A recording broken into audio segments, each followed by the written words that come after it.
Saw the tiny.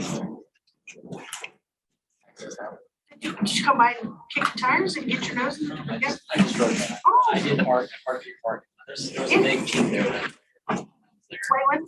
Yeah, that's my staff member, yeah. Yeah. I've checked it out. Three times.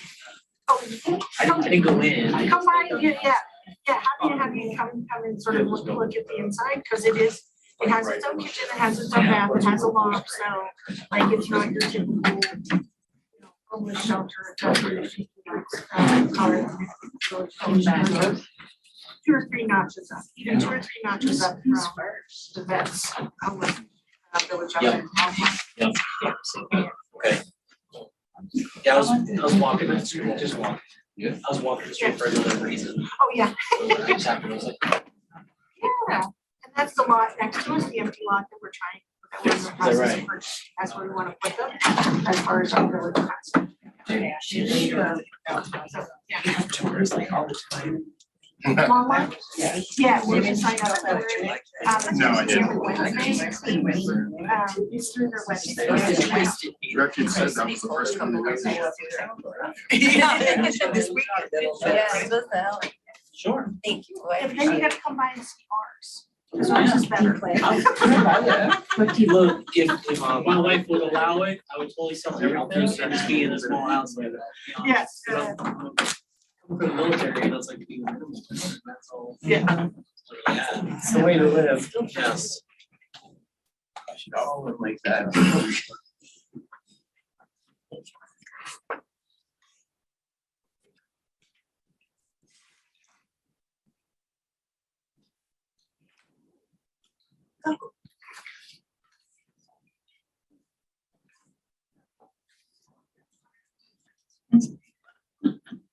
Well, I'll have to, yeah, because I had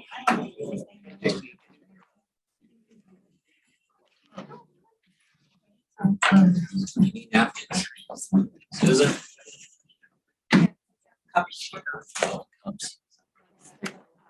in the competition.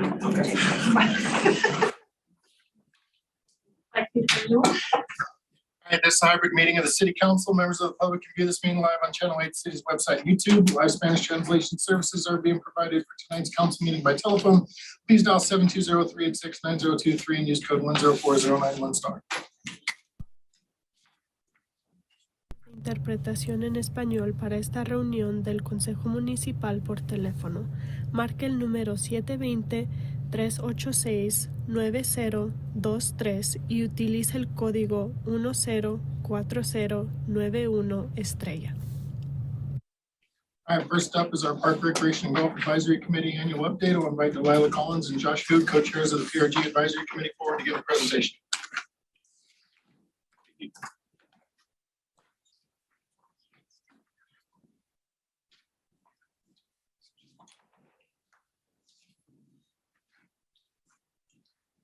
Hello, everybody. Thank you for having us.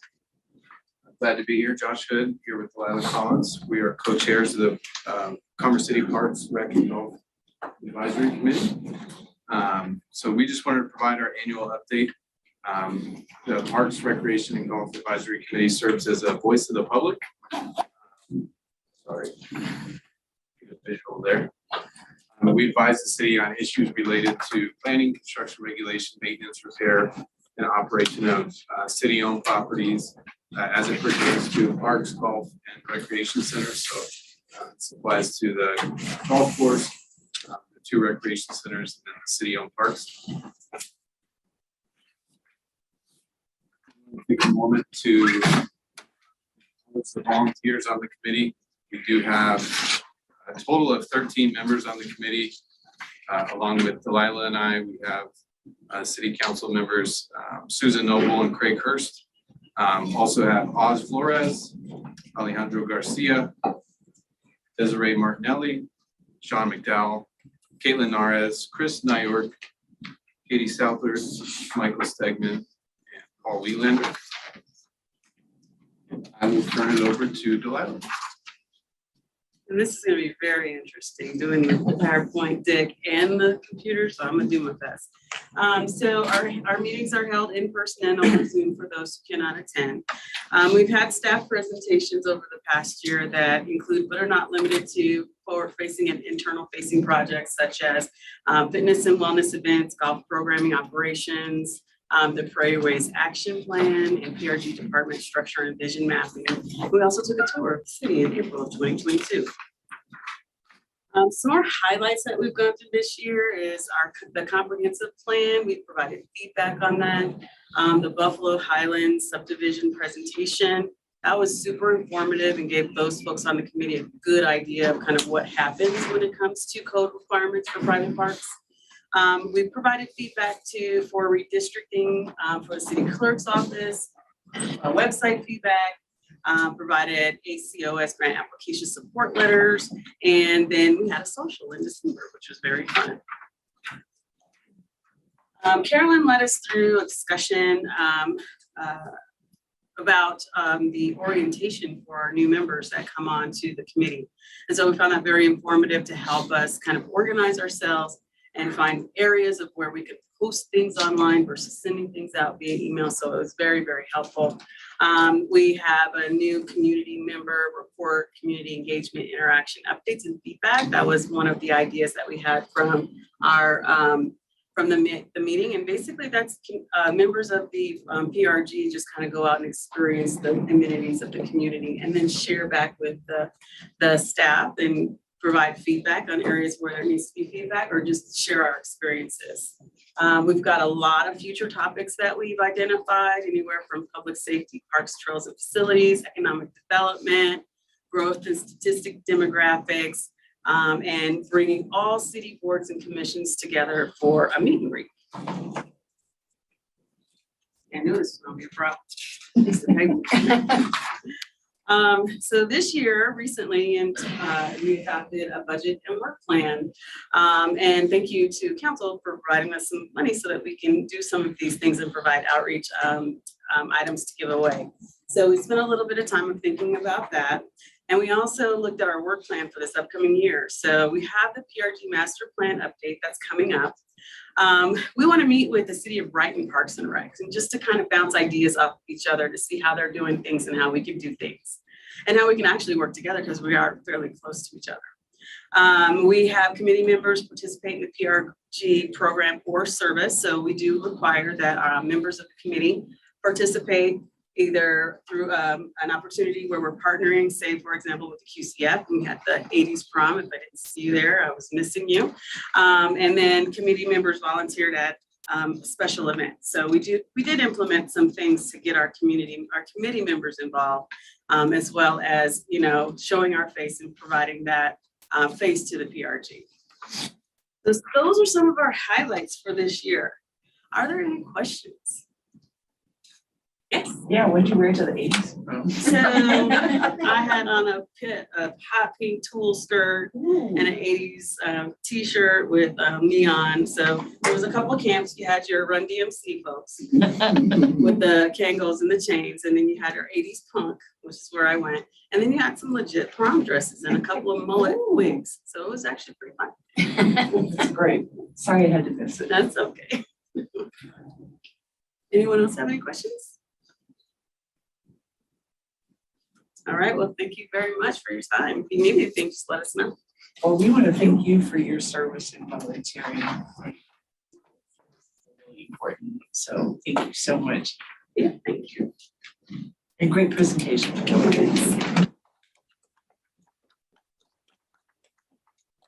And next, we're gonna have a presentation, review and updates to the Commerce City user fees based on the recent user fee study. I invite Janet Hahn, Executive Management Analyst, to introduce the presentation.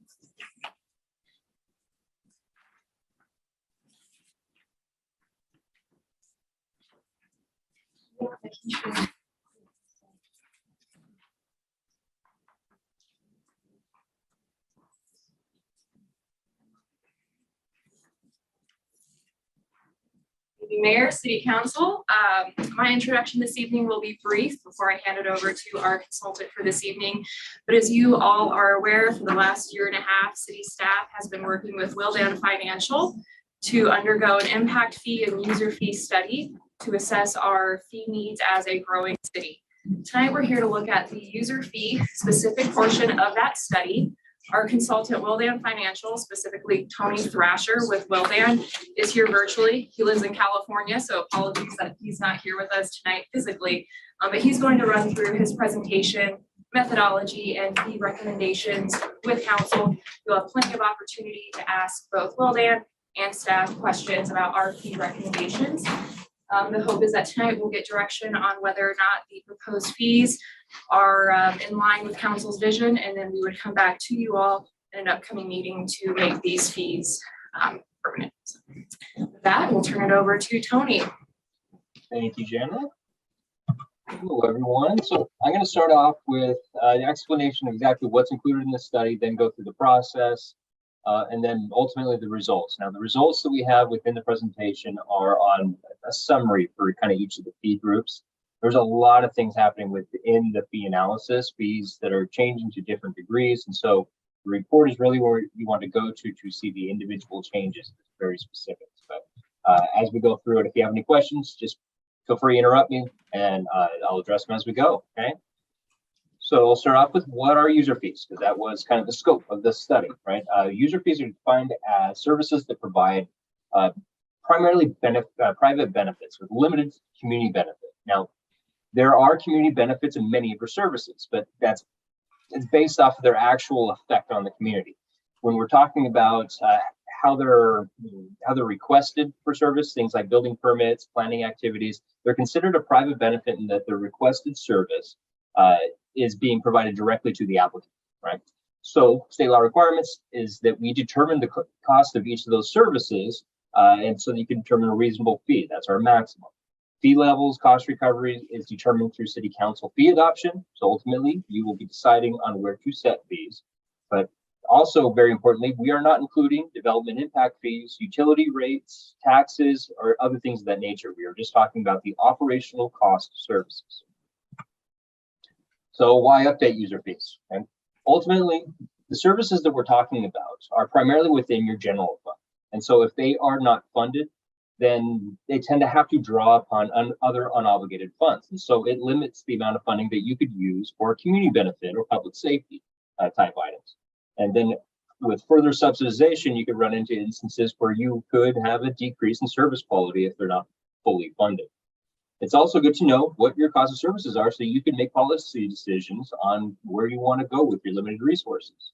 And ultimately, it is required that you know the cost of your services so that you can then set a fee based off of those costs. There's two primary objectives in a fee study. First is determining the cost of your services, and the second is where you actually want to set those fees. For the first one, we start off with a review of your fee schedules, how services are being provided to update those, addition of new fees, removal of obsolete fees, as well as modifications to fee structures to make sure that they make sense for how services are being provided and what the costs are. Using fully or hourly rates for the staff to provide service, we calculate the full cost recovery for all your services. Then once we know the cost, we start talking about where you might want to set fees based off your current fee to where the full cost is, what makes sense, what's reasonable to suggest for ultimate fee adoption, fee consideration. Subsidies, they exist in every city, every organization that we work with when we do these studies. It's unavoidable. But insofar that you want to limit subsidies or you want to increase subsidies, that's ultimately a policy decision on where you go with that. Now, when we're talking about setting suggested fee levels for consideration, all that is feeding into purpose, right? So if we're talking about typically development-related fees, you're usually seeking more of a full cost basis. If we're talking about recreation and parks, there's a lot of community benefit in those. So you do typically see a lot of subsidization in those. And so there's many reasons why you might want to adopt fees at lower than full cost. Now, the scope of the study, most every department has user fees, so everyone's included. We do have a note for Parks and Recreation. There are no fee changes being recommended for those. I believe in the version of the presentation you have, it also includes golf in that. There's actually an adjustment on the golf fees. So we'll get into that when we get to their section. So I wanted to make sure that we were clear on that piece. I won't go through and list and name all these because we'll actually get into these as we go through this. This type of study requires a lot of data, right? We start off with expenditure data, cost data, staffing structures. We build in central service overhead, right? So you can't have a building department if you don't have a human resources department. That all goes to support them. So that's built into the fully burdened hourly rates. We divide total personnel costs by a productive hour count. So take that 2,080 workable hours in the year, reduce it by vacations and holidays, so we're accounting for when they're actually on the job. And then we layer on top of overhead that we get through those expenditure and staffing structures and all that. For every fee that you have listed, we needed to talk to your departments and your staff. So they are heavily involved in every portion and process of the study itself, including the structures of the fees and who's involved with them. Now, I do want to note that in that since it requires so much staff time involved with it, at any point that we're going through the process, they have reviewed it multiple times, have reviewed not just the cost analysis, not just the inputs on it, but also the results and the suggested fees as we go through it. So if there's any questions, please, I'll field those, but there's also city staff that can help with any of the process or operational questions.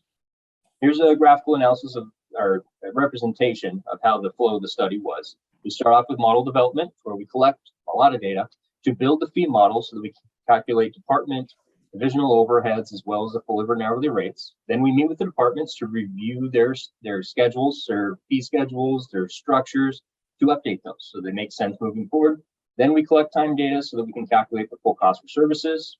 Then we pivot into where to set some or suggest some reasonable costs or cost recovery levels, target cost recovery levels. We build the report around that after we have both cost analysis and some suggested fees based off that. Right now we're in the process in between that second to last and last column there. We're at a study session to kind of discuss it with you all, get feedback on it so that we can make any adjustments that we need to for suggested fee levels.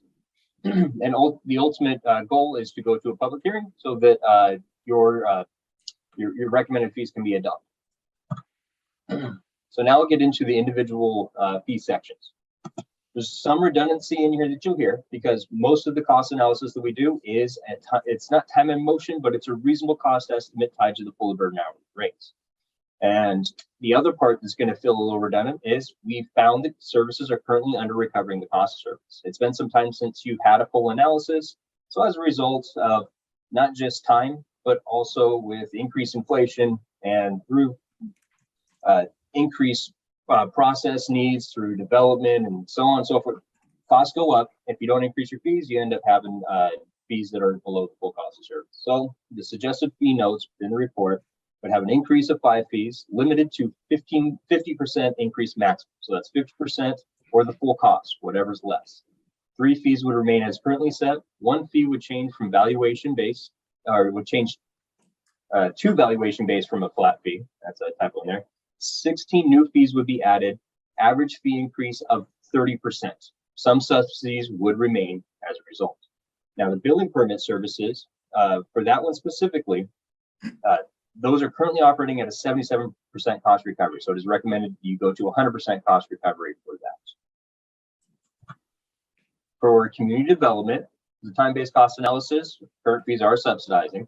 The current schedule of fees underwent a full restructuring to better fit how services actually provided. So the resulting schedule, it better reflects not just how service provided, what the costs are as well. Now, the suggested fees on those will be an increase of 5 fees, limited to 50% maximum. 230 new fees would be added, but they're replacing 42 current fees. So It's not a one-to-one kind of thing. We're splitting them out so that they represent individual parts of those previous goals. Port fees would remain as currently set with an average subsidy of 68%. So it still remains subsidies in there. Mentioned for Parks and Recreation, there are no suggested fee changes to those, but we did do a cost analysis on operations for Parks Rec and Golf. For Parks and Recreation, the current cost recovery is at 27%. This is typical nowadays. Before pandemic, you're likely closer to like a 40 to 50% cost recovery, but with inflation as well as decreased participation rates, it's caused this to depress quite a bit. We are seeing that everywhere. I actually gave a presentation today where they were saying 25%. So this isn't atypical. For cost recovery, for golf, the cost recovery was at 78%. And so the recommendation is a 10% increase for those. For city clerk, this includes business licensing, public information, open records, published city documents, and marijuana licensing. It was a time-based cost analysis, and it found that flat fees were mostly set below the full cost of service. So the recommended fees are an increase to 18 business license fees and the search and retrievals per hour fee, limited to a 50% increase maximum, and there would be continued subsidies on those. 3 business license fees would decrease, and all other fees remain at currently set. Skip one. For finance, the fee section, so the only thing that's in the finance section are specific payment related fees. The time-based cost analysis for the return check fee was done. It found that the service is not recovering its costs. Current fee is $35. The recommended fee is $48 for that one. And the unpaid property cleanup lien interest fee would remain as currently set. A little more specific because there's not as many fees in that one. For police, it consists of records and other information requests, as well as police and law enforcement fees. So now I'm referring to these sections. These are actually actual sections within your fee schedule. And that's why I'm kind of listening that way, but we're trying to group them together in department ownership. Time-based cost analysis for these, we found that the fees were mostly set below the cost service, and the suggested fees are an increase of 5, limited to 50% increase. 5 fees violations would remain as currently set, and 1 fee would decrease. Subsidies would remain for most of the fees.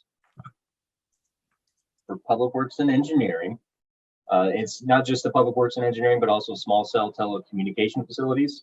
And there was a time-based analysis with the current average cost recovery is at around 47%. And the schedule also lists impact fees, but they were not evaluated as part of this effort. Those require separate nexus studies in order to update those, as opposed to a time-based analysis where they involve capital and ownership of individual capital. So for suggested fee notes on the user fees, there would be an increase of 29 fees, 2 fees would decrease, 49 new fees would be added. Those are breakouts of current fee structure so that they're based off acreage instead of a flat amount, so that we can actually scale based off the size of the project. 10 fees remain as currently set, but all fees will retain subsidies, even with what's being suggested.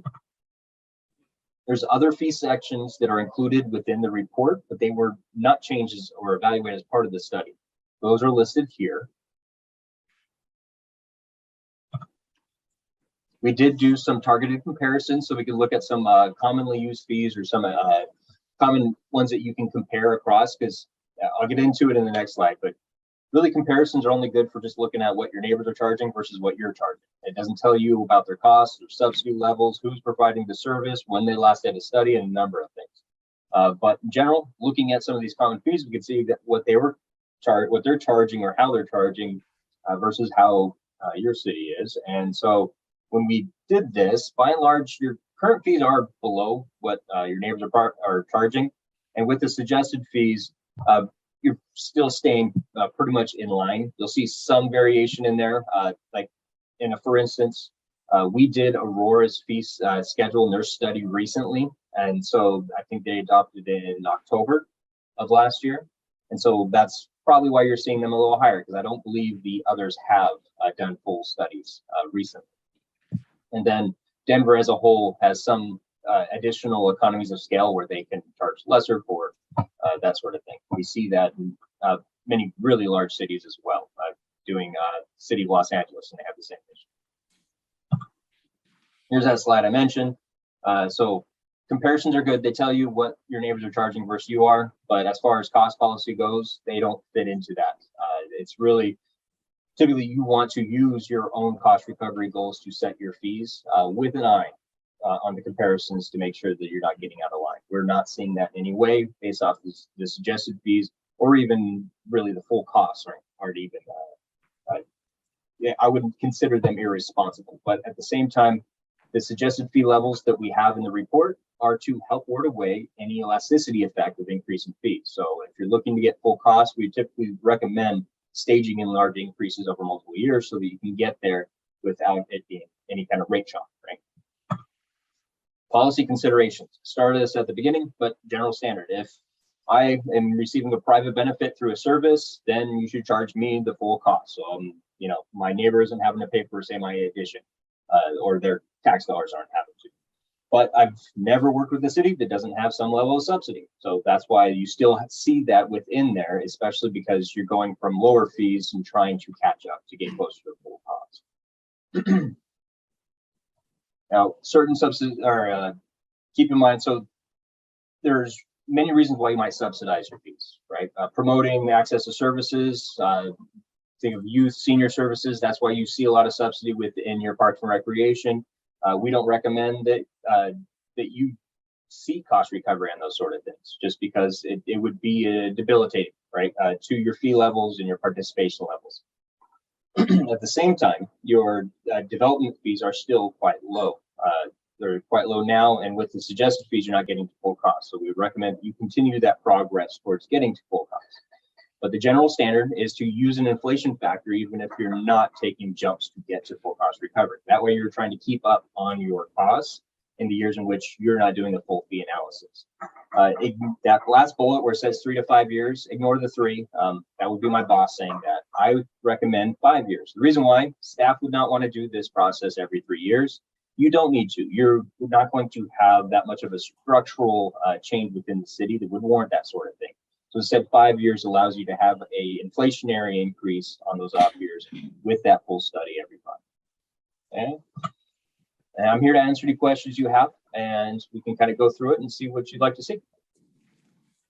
Before we get into that, I just want to quickly overview staff's recommendations. So because many of the fees that Wildan's proposing to change do remain heavily subsidized, staff does support implementing the fees as Wildan has proposed.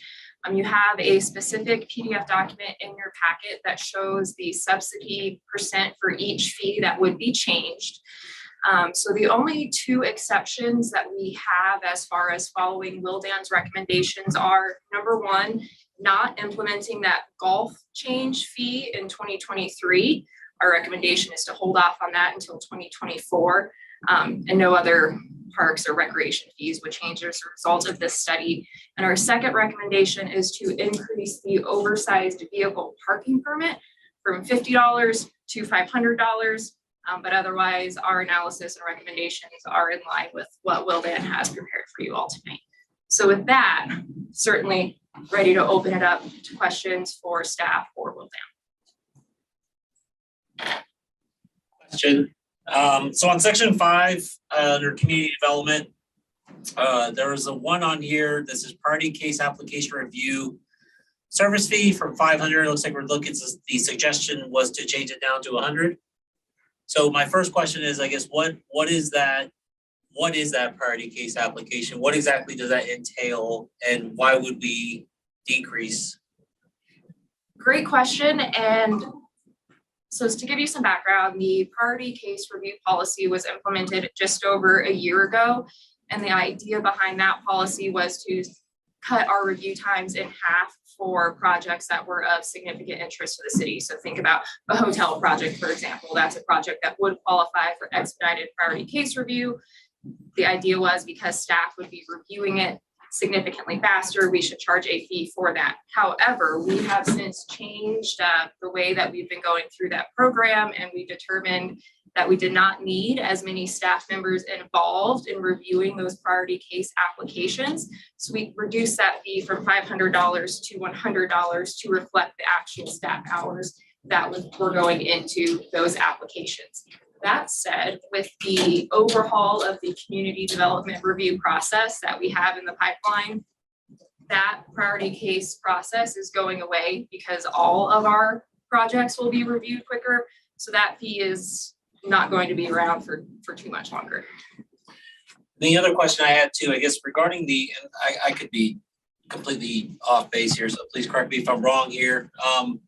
Regarding the Parks and Rec stuff, I mean, isn't there like already a 1% tax already or something like that the residents already pay? No? I would have to look to Ms. Keith for that, but just to reemphasize, we are not recommending or making any changes to parks, recs, or golf fees as a result of this study. So those will not be changing, but. But you're looking at changes to next year, right? Just the golf fee. Just the golf fee, right? Carolyn, would you mind? I think that? you're referring Yeah. to the 2K 2013 initiative. That's a one-cent sales tax designated for capital construction in parks and recreation, but also transportation. And that money can be used for the operation of the things built with 2K money. It does not go to subsidize programs or program fees or golf fees. That's how the rec center was voted. Got it. Thank you very much for correcting me. Thank you. Thank you. Appreciate it. Not correct. Just to clarify. What's the thought behind changing the overweight, oversized parking permit to $500, but also extending it for 2 years? Because isn't the $50 fee per day? Mr. Rogers? I don't have that specifically in front of me. The thought around, as far as the structure and what we charge the departments, I'd have to look at our existing fee schedule. With respect to the existing oversized vehicle, this is in relation to, I'll call it light duty trucks and or RVs that are parked on private property. That obviously our staff is expending, I'll call it more time and effort in being able to assess whether or not they have the proper permitting and or paperwork with us to be able to permit them on private property. So this would be a reflection of that. I guess my concern is, 2 years is too long of a time, and at that point they become permanent fixtures.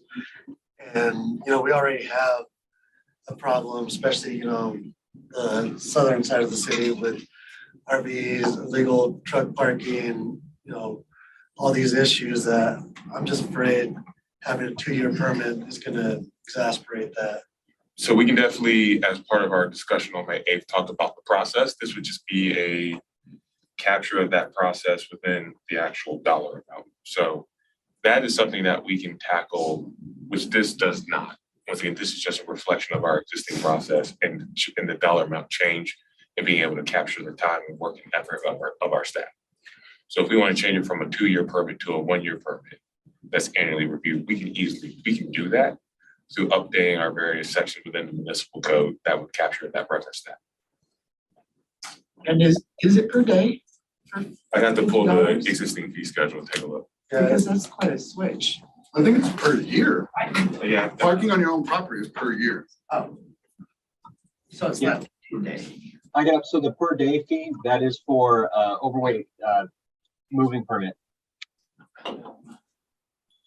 It's under Great, Public sorry. Works Engineering for the LVC oversized overweight moving permit per day.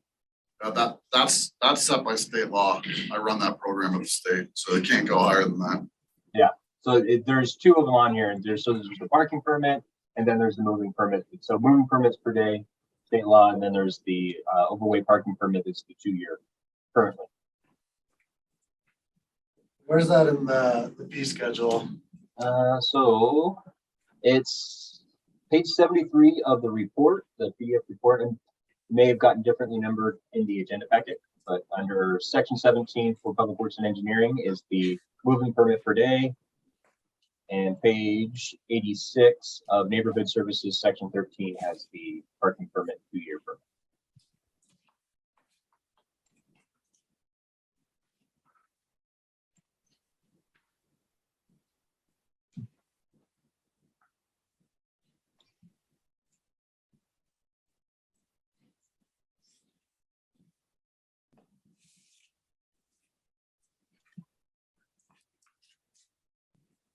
This is strictly for on-property parking, right? And our existing fee is 2 years permit only, so that hasn't looked at changing. Once again, that's a more process than it is a capture rate. And so right now, a resident can pay $50 for a 2-year permit for their oversized vehicle, overweight and oversized parking permit. So if someone has, a concrete truck, they can get this permit, and even though they're not supposed to have oversized vehicles in the neighborhood, something overweight like that could be parked on their property for 2 years. It's hard for me to speculate without having to kind of take a look at it because it is a case by case basis that goes through a review. That's why we have that permit, and obviously have to conduct that on a continual basis, but that is something, like I said, we do plan on addressing and having a conversation with you all on May 8th. The existing permit that we have in place. I mean, my concern is this is way cheaper than renting a yard for your heavy equipment, and now we're just gonna have heavy equipment in everyone's driveway. Yeah, like I said, we'll definitely tackle it. I don't have all of the specific details for tonight for it to be meaningful input, but I think with our current practice and how we have that permit, we're trying to capture that. But if we're going to be looking at changing that on May, presenting, I think, recommendations on how to change that process, that may ultimately then change what we're looking at trying to reflect in our current practice. But So one other question I had on this too is, and I'm trying to formulate this in my head here, but when it comes to, for example, some of these items on here, I understand, but like, for example, like going back to the park stuff, is there discounts available? And I mean that like to whether it's, veterans, senior citizens to, are those gonna be, have those been already looked at, or do they currently exist? Sorry, I missed the whole question. Councilmember Kim was asking if there are discounts available to any of the existing Amenities, right? So if you might have to help me, Mayor, I don't remember how long ago, there is a discounted rate for veterans that meet a disability that I think was identified. So that's available. Quite honestly, our senior annual pass for a Commerce City resident is $12. So that's, in most communities, that would be considered a very significant discount. Go ahead, sorry. No, it's fine. And then the other thing too is, what about those that live in the area that can't really, if they're like under a certain threshold as far as their annual income, disproportionate essentially, is there a program or anything that offers them the incentive to be able to utilize our rec centers and all? Yes, we do have a scholarship program that's available to any person of any age. We also have a program specific to our seniors called something Neighbors. Good Friends, that's what it's called, not Neighbors. So that's specific to seniors, but they could still apply for the scholarship program. And we do have people that make use of that for programs and services. And I think one thing that we're looking at doing is how we might better promote that so people know more about that. Yes, ma'am. Have you found that the fees for the recreation centers have been barriers for families to join? It's about $400 for a family. That's pretty pricey a year.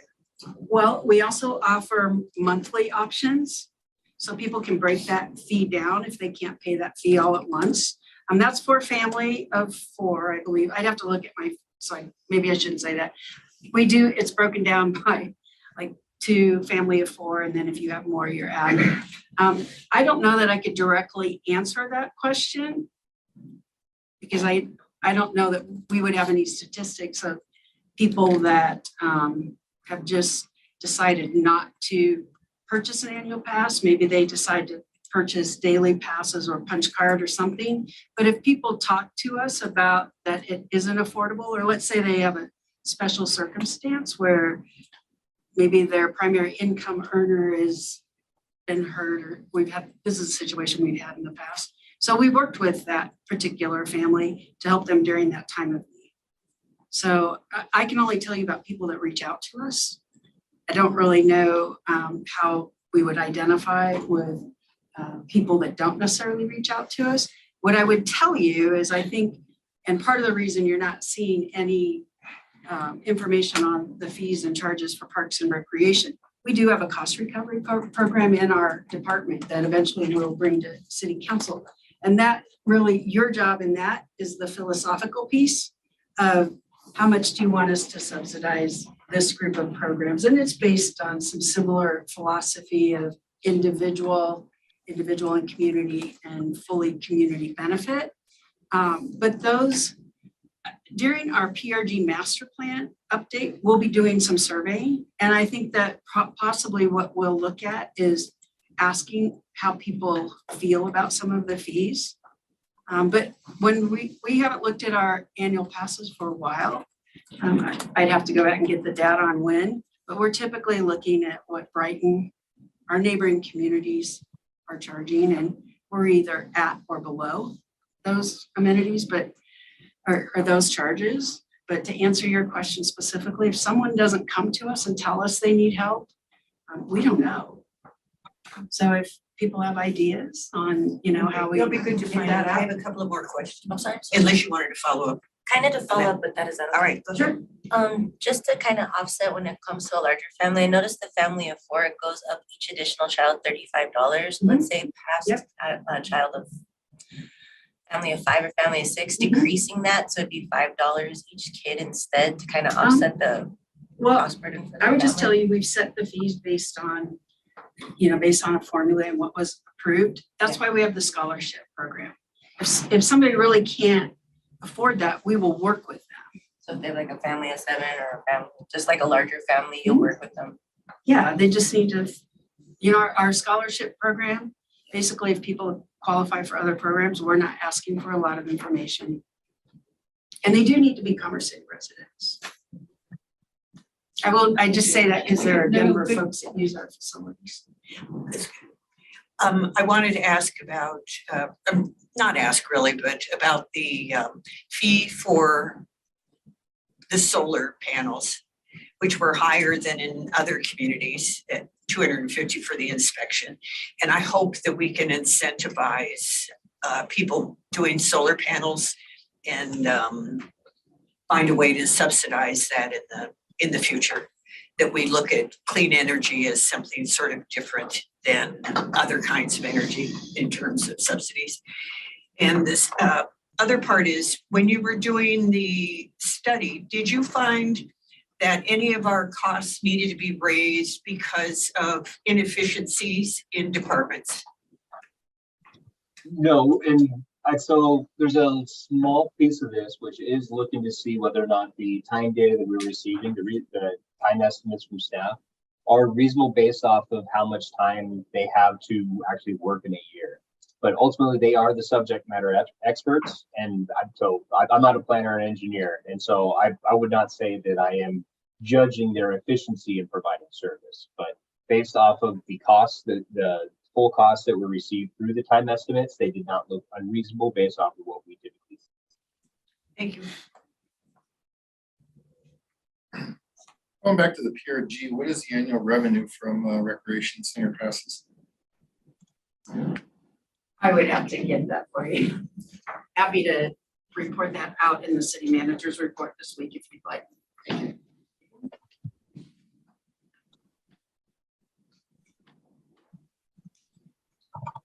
you explain the subsidies and where they come from and how they apply? Sure. Tony, did you hear that question? Yeah, so how the subsidies work? Yes. So, because the subsidy that's listed within the report is what the remaining subsidy would be if the fees were adopted at that suggested fee. And so it compares the full cost of the suggested fee to see where your subsidy would be for each line. So if it says there's a 50% subsidy on a line, it's saying that you would still continue to have a 50%. You'd be eating the 50% cost. You would still hit your general fund typically, unless that service provision is within another fund. So it's, in other words, the cost still exists, right? So it doesn't go away and still has to be made up by some other revenue source. Where do these subsidies come from? General fund. Oh, okay. All right. I misspoke earlier. I said that a family of four was $400, but the family of four is currently $952.50. That's a non-resident. Non-resident. Yes. $640. Yeah. All right, thank you. Okay, so residents, family of four is $400. Well, if you've got it in front of you. Non-resident. Yeah. That's $450. $450. $450 for residents. Okay. Thank you.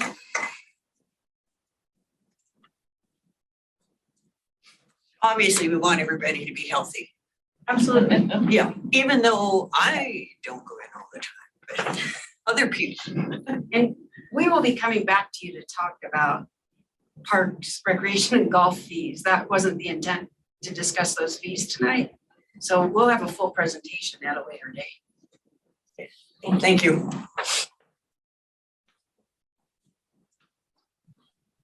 So if I may ask, if there's no more questions, are you all comfortable as a body with staff continuing to move down this path? Ultimately, it'll have to come back before you. It will not be an ordinance, it will be a resolution, given that this is a change to our fee schedule. As I shared, there'll be opportunities to discuss oversized vehicles and its process, not on May 8th, I misspoke, on May 22nd, which will be looking at programmatic changes, which also may have an effect on the fees. But generally, seeing where we are at as a city and knowing that this is a more direct impact than impact fees to our residents, right? This is everybody who operates within our city, who visits within our city, who lives within our city.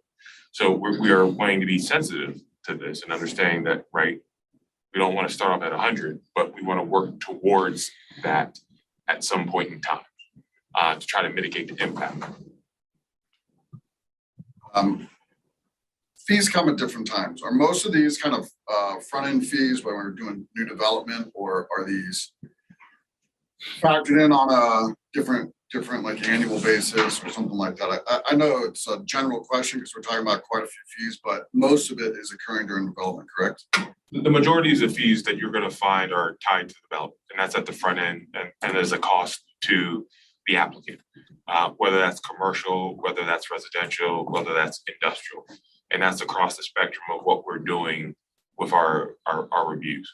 The Parks, Rec, and Golf are probably more directly related to our residents because of use of amenities and use of programs, which aren't being increased, but we're still evaluated and looked at.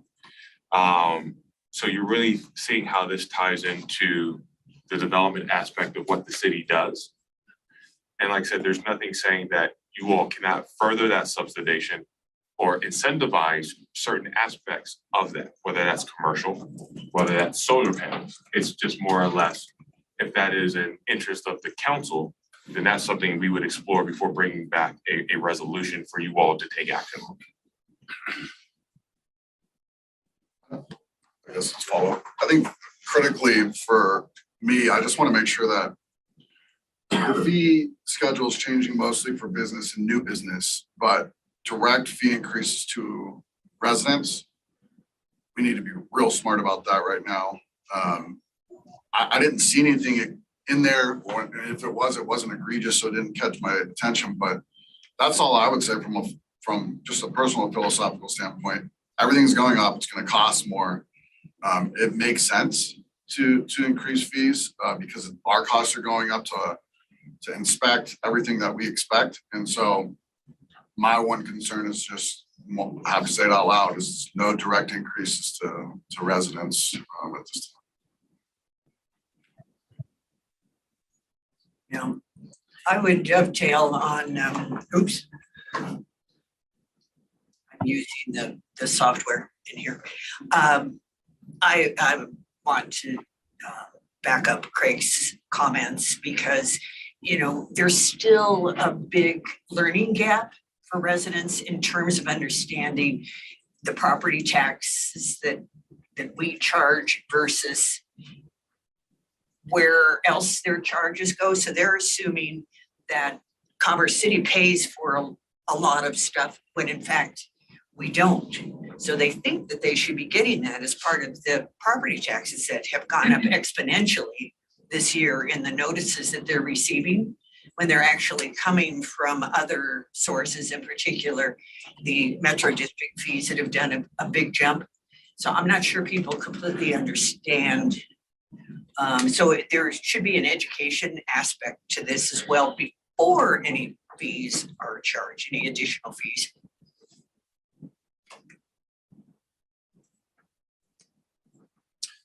With regards to these fees going up, and I'm sorry, I go back to Parks and Rec and I look at some of these like parks that are out there and all, and I just think to myself, what exactly is being done with them, right? I can tell you right now, Rose Hill Grange, that's just like a flat piece of concrete that sits out there with just a couple of benches. But that's just, I know that's not for this discussion, but I just look at it, so I'm just wondering, we increase the fees, got it. So what are we doing to improve these areas? I mean. So that's gonna be so separate, and I know that's a little bit difficult to, I think just in a general sense, because we're talking more about the infrastructure that's provided. Here, we're actually looking at, all right, the programmatic delivery of the use potentially of those spaces, which ties back into this master plan. How do we maximize our existing infrastructure? How do we build new infrastructure that's meeting different trends? But I would say today, in the provision of the service that we provide, there's gaps. But we also understand by increasing those fees, it's gonna have a direct impact on the residents being able to leverage those amenities, whether it's adaptive needs, youth, seniors, or families. So we're always gonna be continuing thinking about what we go forward with, and that's gonna be part of the master plan. Right. And then obviously what we do programmatic and how we operate and execute will be reflective of that from that master plan discussion, which then will play obviously into the fees as well. So I just look at like, so just coming from just as a resident who lives here and who loves the area altogether, right? I look at it, if I'm gonna go to pay $66 to utilize Rose Hill, right? That area down there, down south. I'm expecting like the most bang for my buck, right? I mean, that's basically what it goes down to. What's that? That's a hall. That's a hall? Oh, it's a Yeah. hall? Sorry, And that's not a city. I'm thinking the facility. park. Yeah. Sorry, I'm thinking the Private park. Grange. Private, thank you. That's the name. Anyways, I think for me then, I guess at this point, we'd just be looking at discounts, looking at making sure that we are able to, especially, I mean, just the point of paying $450 a year for Bison Ridge. The people who live here and can't afford it, I would really look into that to see if we can figure out, we can offset it somehow or help fix those prices. Thank you. So one thing just as a friendly reminder, we do have already a waiver of certain fees within our fee schedule for commercial development. That was approved by council last year as an update to a resolution that had expired. So those would still apply to the fees that we have in place or that we would have in place even after the increase. So there's still that incentivization for those targeted sectors, primary employment, retail, and so forth, that we would still carry forward.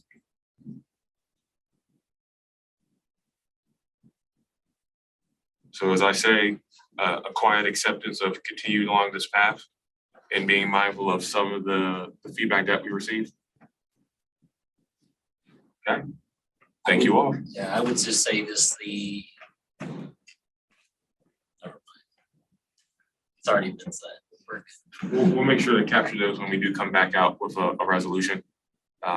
We have engaged the community. We will continue to engage the community as we go through this, so that you all know that we have had those meetings and we'll have some more. So, thank you.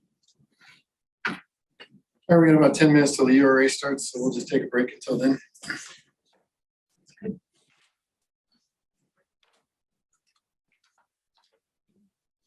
Where is the URA? Right here. Here?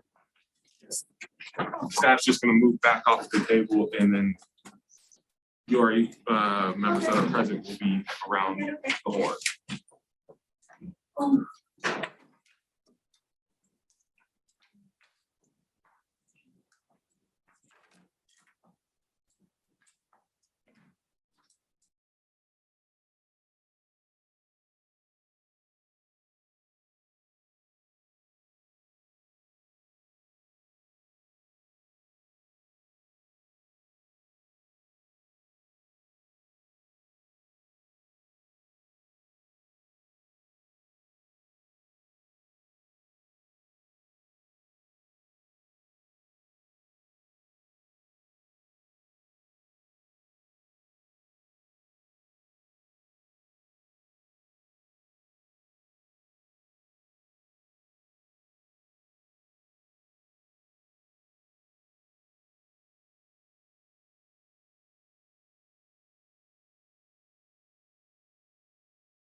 Scotty's, A&W, the big store. Absolutely. When I was a kid, that was all right. There used to be a Great. shop out on 70th in Colorado too, a long time There ago. was a hamburger place right at 70th in Colorado. Yeah, Yeah, I don't remember the name of it. I don't either, but I know what you're talking about. Right across from my grandma-in-law's Yep. place. I went to that A&W a lot as a kid. Oh, me too. Yeah, Scotty's too. Scotty's was my favorite. High school football games, go to Scotty's, get a milkshake and fries. Scotty's, the burger place? Yeah. Yeah, it was the hangout for all the high school kids after the ball game. And then it turned into like Burger Inn. Burger Inn, yeah, that's when it went downhill. Yeah, it went downhill. And then they tore it down and put that, made the 7-Eleven ring. The trucking company went in for a while. Yeah, yeah, there was truck sales. Yeah. And that's what went in where A&W went, it was truck sales. And I liked it better with A&W. All right, 7 o'clock, call the URA meeting to order. Ask Secretary to call the roll. Chair Huesman, Present. Vice Chair Ellen Thomas, Present. Commissioner Madera, Present. Present. Commissioner Noble, Present.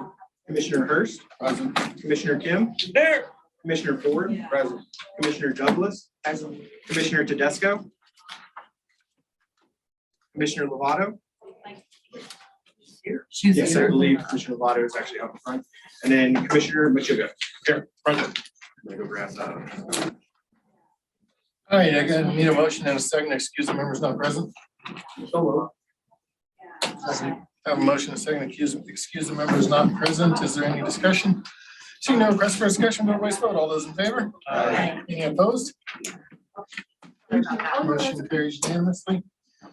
Next, I'll invite Bill Aiken, Director of the URA Board, to give a presentation. Thank you, Chairman Huesman, members of the Urban Renewal Authority. We have one presentation in the public session tonight. It is regarding the public building that has been discussed for about the last 5 years that the URA intends to build at Mile High Greyhound Park. The history on this, we're going to talk about the 2 times when this was brought to the URA board for direction, and then also talk about the purpose. But originally, this building was discussed in 2018 as the URA was working on redevelopment agreements with the redevelopers for Mile High Greyhound and negotiating cooperation agreements with all the different taxing entities. That as part of one of our cooperation agreements between the URA and Adams 14, there was a condition or a section of the IGA that talked about the cooperation on the financing, construction, and ongoing management of a potential career technical educational services building. So that was in early 2018. Then in 2021, the URA hired HOK, an architectural firm that does work throughout the United States, including an office here in Denver. And as part of that study, the URA commissioned them to do a market feasibility study on tracks A and B as the URA was preparing to market those properties. And what we're looking for tonight is really direction on the purpose of that building, the desired users and uses for that building, and the intensity or the size of that building. And we'll show a couple different financing options on how that might impact your direction or your decision tonight. So what I want to talk about as far as the 2018 IGA goes is at that time, the building was anticipated to be constructed in the northwest portion of the project on what is track A. As you'll remember from 2021, there was a discussion about it being on track B that we'll talk about in just a minute. But the only commitment or obligation identified in any of our IGAs essentially says that the district and the authority agree to participate in good faith negotiations regarding the potential to include the district as a partner in the project for the financing, construction, and management of this particular building. So that was in 2018, April 16th of 2018. Then this was the site plan that was a result of that. It indicated that on parcel A, we'd have the future institutional parcel, and that on parcel B is where the hotel and the retail would be constructed. 2021, the URA hired HOK, and HOK came in and basically rethought how A and B could be developed. And essentially what I want to point out here is that the vision of it is to create a destination for employment, education, retail, civic amenities, and open spaces. That's what was intended to be on tracks A and B. Specifically for the public institutional building, we talked about culinary users or a host and variety of civic users, educational school, historic museum, or the chambers of commerce, copy and pasted right out of that 2021 study. And then those bullet points below are what HOK at the time when this was considered by the URA in 2021 indicated that there was a variety of users that could be in that building, primarily based around this idea of culinary programs, restaurant spaces, training or culinary programs or ghost kitchens, or a way to facilitate restaurant spaces in Commerce City. It was a 6-week project, so it was not an entirely involved or lengthy process to have HOK come in and develop this for us. And what they delivered in April of 2021 were 3 alternate plans. So this is alternate 1, they call it Green East. This was alternate 2, it's called the North-South Main Street. If you'll notice, north is to your left on the screen. And then option 3, which was described in the plan as staff's preferred option, is shown on the screen in front of you. And I want to just call out that in the meetings that occurred that involved any sort of direction from the URA board, I've gone through and watched those videos from 2018 until current day. And the conversations that have been brought up in the URA's discussion of this building talks about the fact that this is a preferred plan based on staff's comments, not on council direction or URA direction. That's true. There was a conversation about the conference and conventional center and whether or not the hotel would have any. The hotel is 122 bedrooms. There is no convention or meeting spaces for the public at the hotel or restaurant at the hotel. That's correct. There was a conversation about the overflow parking that was contemplated at the church to the west and who would have to insure that parking. There was a conversation from multiple members of the URA that there was too much hardscape and parking on these plans and not enough plazas or green space. There was a discussion about a need for large gathering and meeting spaces outside of the Civic Center. Specific uses brought up by members of the URA in 2021 were speakers, presentations, concerts, and meeting spaces where the public could reserve meeting space. The hotel was a priority in all the discussions, trying to get a hotel user. There was a conversation about incorporating sustainable design and having less impact to improve our reputation as an industrial city. There was a conversation about could we afford structured parking here, and ultimately we've done an assessment on structured parking, and the parking as designed to surface is about $1.2 million. To do this in a structure would be about $7 million. So there's a huge cost hurdle to doing structured parking out here. There was a conversation about rooftop developments, which we responded that while those were an option, they were not going to be required, that all the rooftops be habitable or usable. And then the very last comment in the last meeting, May of 2021, where this project right here was considered, the preferred plan updated, quote, and I quote, bear in mind that these are only concepts and that the final product will not look like this. As we get further into this, there needs to be tweaks here and there. We don't want to create any undue expectations that the final product will look like exactly like this. So that's just some bullet points from the last 3 meetings where the URA considered this building. And I want to bring up that at least publicly, staff has not found any documents of promises or commitments outside of the IGA that we're working in good faith with our partners in the community. So this is the institutional anchor that was visioned in 2021. When you look at today's construction costs, we've done a couple different models on what this building would take to construct. And generally speaking, a 60,000 square foot 2-story building would require by our code about 240 parking spaces, and it would take just under 3 acres to build that building plus the associated parking. And as a reminder, we have a total of about 9 to 9.5 acres of developable land remaining. So this would eat up about a third of that land. The overall cost of the building plus the construction financing for 20 years at what we believe will be around 5% interest is about $25.5 million to build that building. So why that's important is this is basically our waterfall. So this shows the URA's finances over a 25-year period for Mile High Greyhound.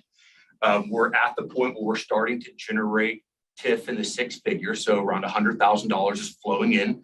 As we get to 2027 and we're at full value, we're going to be getting just over $2 million a year. So around 2027, when we're at full value, is when we'll get that increment for the entire period of the 25 years.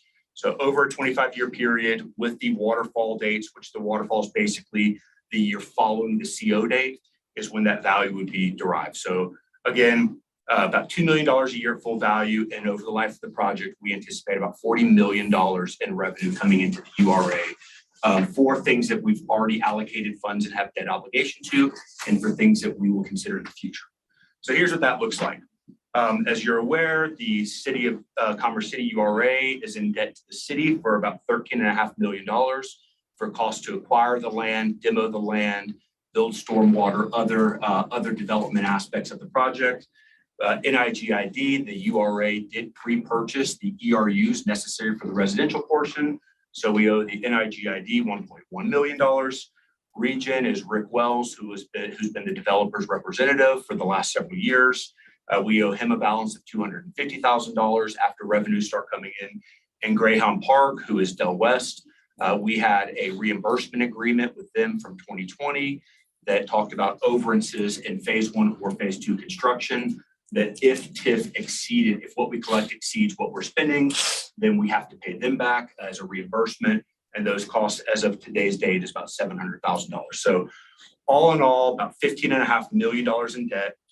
CDOT contribution. So the URA and the city have both committed to participate in the $27 million CDOT project in the area from Highway 2 and Vasquez and the intersection improvement at 62nd. Huge project. The URA is committed to 2.2 million. So we don't have an IGA and those funds aren't necessarily allocated yet, but there's been a verbal assurance that the URA would provide that funding since there's a huge benefit to the project. Residential TIF, when I first started about 6 months ago, there was a discussion about providing a residential TIF to the D1 330 unit multifamily market rate project. That has not gone forward to CCURA for approval, but that's generally the number we've plugged into the budget, about $4 million. There is obviously going to be some level of TIF request from the retail developer that the URA is negotiating with to develop the 9 acres of retail at Mile High Greyhound. It is likely that between what the market would justify at this development and what I believe the city expects to see out there, that there may be some sort of gap to bring in those unique restaurant or sit-down opportunities. So there may be a negotiation in the future about what sort of participation the URA might need to have those unique retail and restaurant experiences. And then the public building plugging in about $25 million puts us at a menu of options in the neighborhood of $32 million. So to mention that we have about 48 million coming in over 25 years. And we believe based on our current forecast, about 40 million in revenue. There's some decisions that need to be made about that 60,000 square foot public building. Like I said earlier, we are ending the 60-day due diligence period with the retail developer that the URA directed staff to move forward with. They will be presenting on May 8th to the URA board on the feasibility of retail out on the site and a couple of different options on the best way to lay that out to maximize the retail. And as part of that, it is almost guaranteed that that retail user would also, for a development fee, build the URA's public building, because we're just not set up as a development firm to take on that sort of task to build a 60,000 square foot building. We would likely get the permit and the plans and then have the developer perform that and build that building for us at a development fee. And we would pay them a development fee, depending on their scope. That could range anywhere from 4% up to probably 12%. So that So they percentage. would have an automatic. That's right. So we have in here, that there's a development fee here of about $600,000 based on this building. So what we're looking for tonight is, is the vision and the purpose of the institutional building as it was in 2021, which is copy and paste on the screen here. Has that changed, or do we want to revert back to maybe a prior vision? Who are the desired uses and users? Because as a developers, we're talking with the retail developer who's likely to build the public building for us. Those all go into their pro forma as far as what the cost is going to be, what their return is going to be based on, is it a 1-tenant building? Is it a 10-tenant building? Kind of who are our desired uses and users? And then lastly is 60,000 square feet in a 2-story building still what the URA wants to see designed and placed out there? Or is it a 60,000 3-story building? Is it a 20,000 square foot single-story building? And as we get into discussions on this matter, what I would ask is anything that's very general to talk about in public is appropriate at this time, but the next item on the agenda is for an executive session to share with you actual terms and negotiations that we have from some of our partners that we have been in contact with. Can I start? Absolutely. So rather than go back to 2021, when this consultant came in, let's go back to 2018. All right. The developer didn't want to have to provide space for students, for schools. And so this was the compromise. They gave them 300,000 for trailers, which that didn't work out. And they were supposed to build this building as a CTE to provide that for our students in our community in Adams 14. Why is the developer putting this now on us and also benefiting by being the developer and to build it? And we're paying for it So now. it's a different developer. So Del West, who operates under the entity of Greyhound Park LLC, only purchased the 40 acres where the residential is, and all of their commitments are to the residential. And they committed to a one-time lump sum payment of $330,000. But they were never intended to develop the non-residential portion. So that would be the retail developer that we're negotiating with now wants to understand, how big do you want it? What type of users do you want? So we can start to put together some numbers. How did they get out of their commitment, their promise to do this?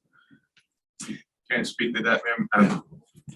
Staff that was involved in those negotiations is no longer here. All I can share with you is what guides us today, and that what guides us today is a redevelopment agreement that fully explains their obligations with respect to backbone infrastructure, what they're able to be reimbursed for that backbone infrastructure, and what they're committed to develop as part of the residential development and timelines associated with that. So Del West basically got through this pretty much scot-free. I can't speak to that because I don't have any historical knowledge. But this is our community. These are our citizens. And whatever happened in the past, we're here now. And we're still held accountable to deliver what was promised. And now it's on the back of the city. The URA, if you're so. Well, the URA is the city. Yes and no. I think from a political perspective, the city does not have any stake in the building that has been promised between the URA and the school district with respect to that existing agreement that's in place. So we have a developer as part of their project. They're not required to. Nobody has asked them to. They simply saw it as an opportunity to find another creative way to deliver an amenity that is necessary for the community as part of something that we've charged ourselves. So there's that threshold question I would actually ask council, the board, is do you want to engage the developer, the private developer, the commercial developer, in actually building this building on behalf of the URA in Adams 14? Because then there's a separate agreement that needs to be negotiated through that aspect.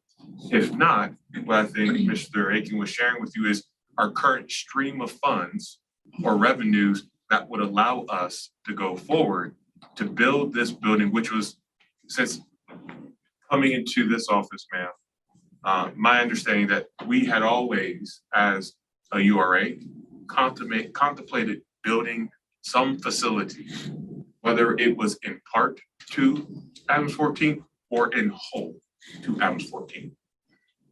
So if there was a previous commitment to have the developer to serve as an additional party to that, those weren't referenced in any documents, and we are unfortunately where we are and trying to still find a path to deliver that building.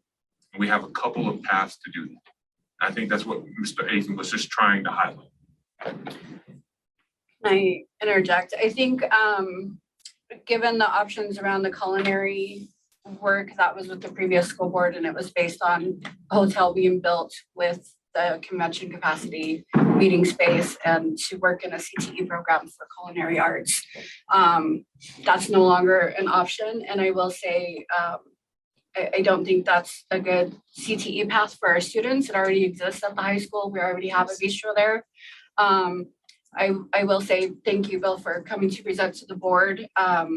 On that presentation, there was a mention of Metro State University, which we had no previous information to, but I've since reached out to their chief strategy officer, James Mejia, and they have a great interest of building some sort of a North Campus, which would not necessarily exclusively serve Adams 14, but we would work out programs that way. But that to me would bring something to the city as a whole, because I think a little more than 25% of residents over 25 have a college degree. So that would, it not only puts us in a better position as a city and a community, but we're centrally located between all these highways. So we'll catch people from the north, the south, to and from their way to work. The school board also charged me with reaching out to Ascend. I don't know if you've heard of them, but they're a performing arts group. They run the Drums on the Rockies. I don't know if anybody's attended that at Mile High. It's at CSU this year. They run the Blue Nights music performing arts program. They have several performing arts educational aspects in conjunction with Metro State that are now housed at Tivoli. So to me, I would love it if we could go down that path, like what's new, what our community needs for the use of that city, or the building, whether it be a multi-use, have an area for performing arts that's also tied with Metro's and the district's performing arts programs. We have a very well-known mariachi program that we're trying to bring back, which is also in conjunction with Metro. I just think to have it as specifically a CTE program for bistro and culinary arts is not where we're at right now.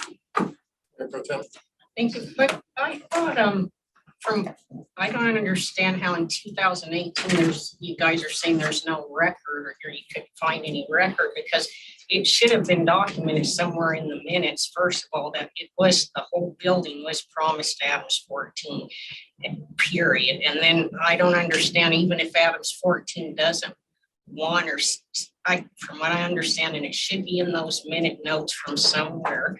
But even if they are saying they don't need the culinary space, and it should be offered for other CTE programs, and maybe in a collaboration with maybe Metro and other community colleges, but I don't understand where all these other groups and the chambers of commerce and all of that is involved in another historical museum when they have a museum. I don't understand how all of that is being included in this, because there has to be minutes in there that whole building.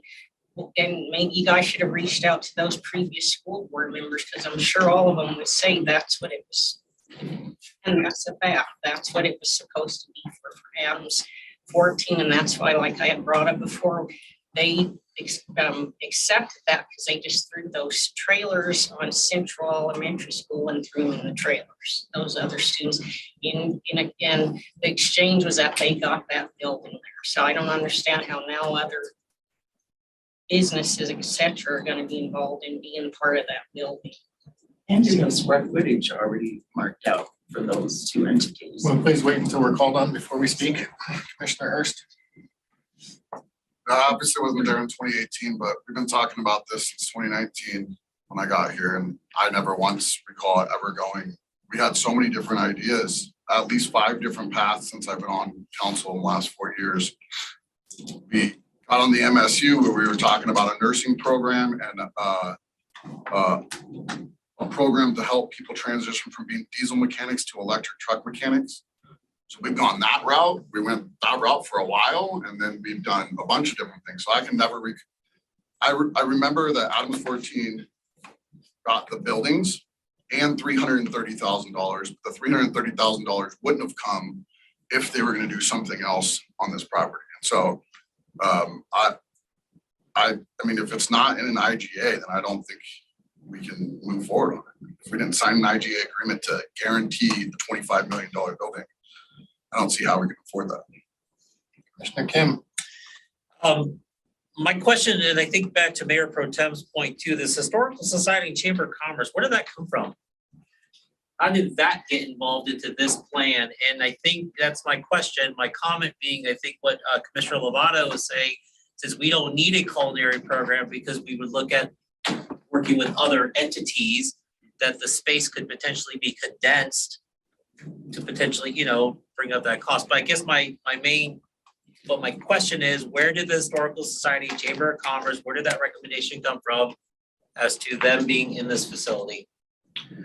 So I'll tackle that one, Bill. Having been at the table with previous, I would call it administrative leadership at Adams 14, and thinking about this initial concept back in 2020 going into 2021, we had a lot of roundtable discussions with them about potential partnerships, because at that time,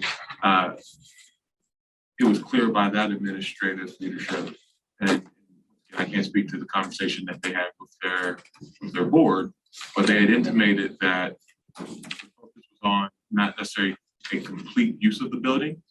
So it was looking at what other uses may be able to be compatible and not overtake what they wanted to do. So ideas of Historical Society, Chamber of Commerce, performing arts, a ghost kitchen or a culinary kitchen were all put out there, but never, I'll call it, cemented, because obviously there would be another agreement that would have to come forward for that.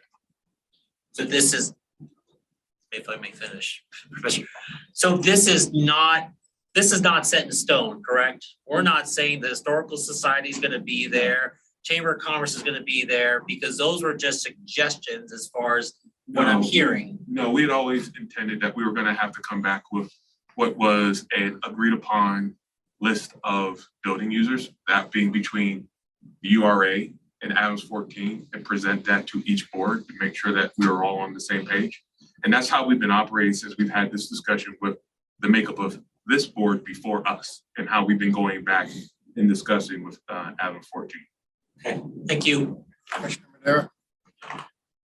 Yeah, so all this comes from the IGA, so it's all very conceptual, and over the years, there's been turnover on both sides, the city and the school board, the school district leadership. And so, back when the previous leadership was talking, previous leadership at both the city and the school district, speaking, they brought up the culinary program, because they have a great culinary program, and we envision having a great big kitchen that they can cater, and have a restaurant there for people that were hotel and different things. But as leadership transition, they didn't have that need anymore, right? Because it got built out at the high school.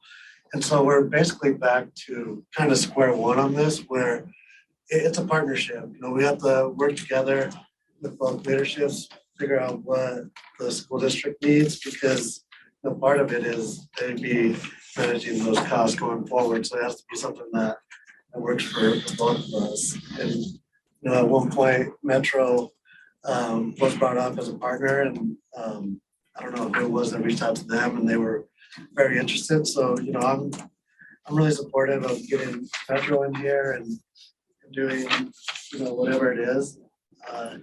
I think the first things first is we have to get with the school district and figure out what the need is and look at partnership, because you can't build a building and then just throw whatever in there. We have to know what's going in there to build the building to suit that need. But all the things that you brought up, supportive of, and I think that was always the intention, is we wanted something that's going to benefit the community, and a career technical education was what came out of it. And I think that's still the intention is to go down that route and figure things out with the school board and make sure that it is a partnership. So all these things that were thrown out, I think we kind of just have to start over and see what the needs are for the school district, and then figure that out and then work towards that. Thank you. I think that Commissioner Lovato is making a really great suggestion here. I was a development director at Metro State for 3 years. I know we had, in listening to the meetings, you probably would have heard someone say Metro State, and it might have been me. Because they are a designated Hispanic serving university. They have particular federal rewards that they receive by focusing on the Hispanic community, which would make it a perfect partner for this property. And also, I think that many of the jobs that Metro State could be training students for would be scalable in terms of income and not be limited by some of the opportunities that we might be talking about. They could be working with Denver and do with their aviation programs, which could mean scads more money for the young people who go to school there. And they could be seniors in high school when they participate in the Metro State program. They don't have to be graduates in order to do that. It would be very difficult to say, oh, this should be a 60,000 square foot building or a 35,000 square foot building without knowing what's going in. It's kind of a chicken and egg problem. I would really encourage you to follow through with Metro State.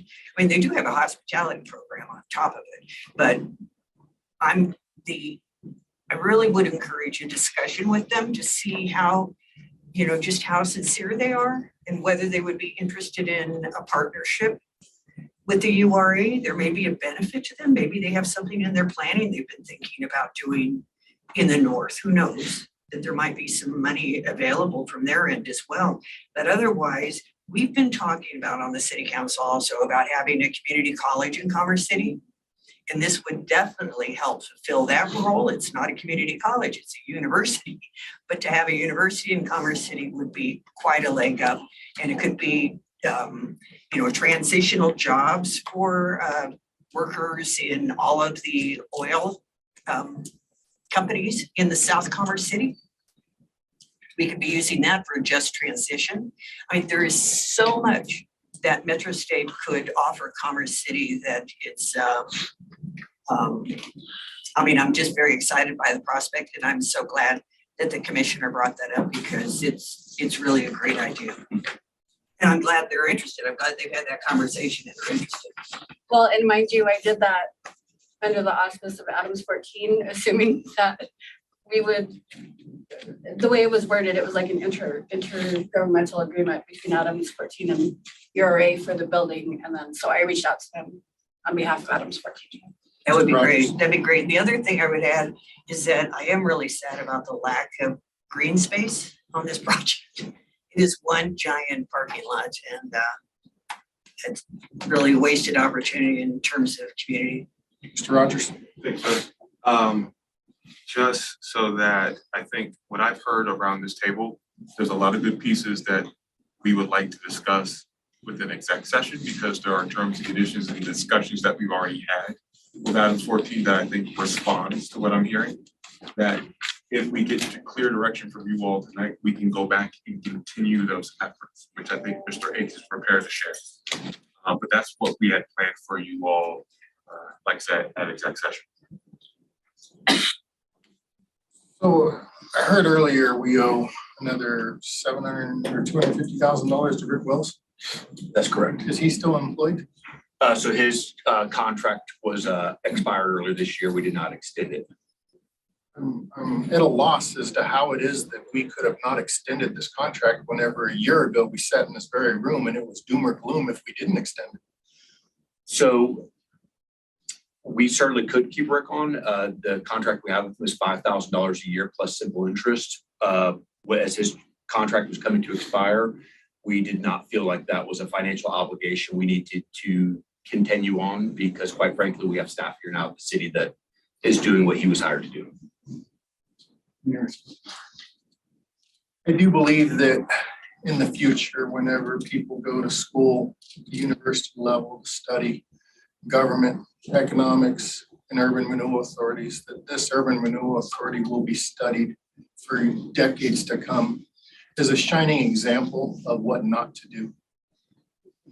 Because this is just an abysmal failure. You know, we were told 2 years ago, you have to sell your land to a low rate, low budget motel so that we can pay for this multi-use building. And now we look at it and we're not gonna be able to pay for the multi-use building with the revenue that we're generating from this. It didn't cover it. And I mean, when you got a hotel that's gonna rent out a room for $350 a week versus $200 a night, yeah, your lodging tax is not gonna pay your $25 million to build this building. And it's just, every single briefing we get, the numbers get worse and worse and worse. Which is why I coined it as an albatross not too long ago. And that's exactly what this is. And it's gonna be the city of Commerce City is gonna have to bail out this URA to have any kind of success whatsoever. And that's gonna put the burden on everybody in the city. But we're not talking about focusing the use of these facilities for the greater community. That's disappointing. We've had this conversation, I can't tell you how many times, about what are we gonna put in this building? And yet we come back in and we say, well, what are we gonna put in the building? I don't know, let's go back and have meetings. And then we come back and have another meeting and we say, what are we gonna put in the building? And nobody has come forward and said, let's put this in the building. This is how much it's gonna cost. Let's move forward. We're getting ready to the point where we're gonna start negotiating with a developer on how much money it is that they're gonna buy property for and how much money they would charge us to build this building, but we don't know what we're building. Because we continue to kick this can down the road, month after month after month, meeting after meeting after meeting, and we don't know. I mean, at some point in time, we either gotta defecate or get off the pot. Because right now, we just continue to sit in this room and argue back and forth over what was promised or what wasn't promised, but nobody has come forward and said, this is what we need, build it for us, please. And until we know that, we're gonna continue to come in here every second Monday of the month and try to figure out what was said and what was said 8 years ago, 5 years ago, 3 years ago, 2 years ago, 1 year ago. So at some point in time, would somebody please tell me what it is we're supposed to build so we can figure out what it's gonna cost so that we can determine whether or not we're gonna spend that money. But coming in here and over, back and forth, this is what was promised. It ain't getting us anywhere. So if I may, then I'm looking to Caitlin. As part of the negotiations or trying to initiate in good faith negotiations as per the IG, we have certain information in which we've discussed with Item 14 that identifies what will be done with that entirety of the building. Part of that is also ensuring that the board is comfortable with that or would want to have we as staff negotiate a different term for the use of that building. So we have that information and are willing to share that. But that would be better suited, I believe, correct me if I'm wrong, within an exec session so that we can have that and be able to get direction on going back to our partner for the use of that facility. Can I interject? We always say, we didn't create it, but we own it. I will say, on behalf of Madam 14, we're under an external manager for the past 2.5 years. So we as a board had no idea about any of these conversations happening. We've since got rid of that manager. So I take some fault for the lack of progress in this area because there were conversations that were had that we had no idea of, including the culinary arts. Like we could have told them growing up here, that's a no-go. We don't want to pigeonhole our students into one thing. So I just want to put that on the table. Appreciate it. Commissioner Kim? Did you have your hand up? I did, but that's okay. Go ahead. So I think to the mayor's point is the fact that you're right. We need to figure out what the heck are we doing with this. Honestly, I think Adams 14 is the one that should be able to tell us what needs to be in that building, what needs to be there. Let them be the representative for all of freaking Commerce City. Sorry, all of Commerce City, my apologies. All of Commerce City, just to basically provide us exactly what they want to see in there, period.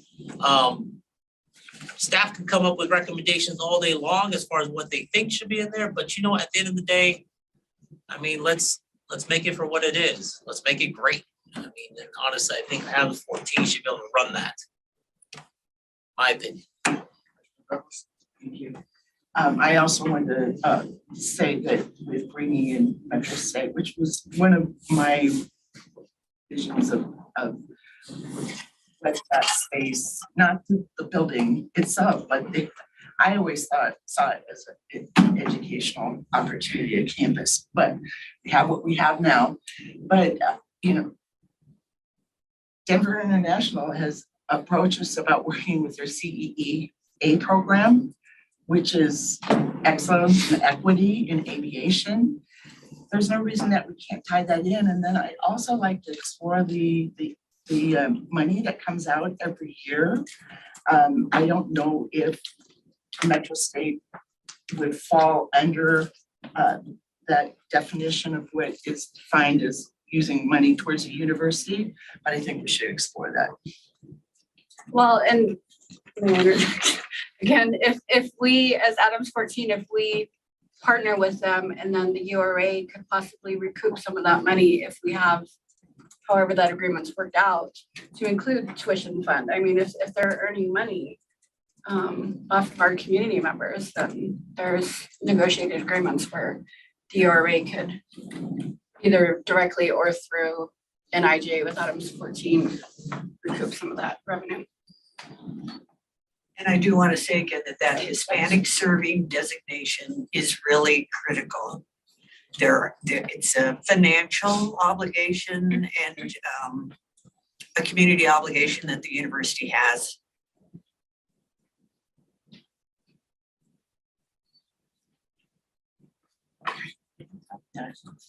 The combination of DIA and the school's aviation department could be quite a great synergy to it.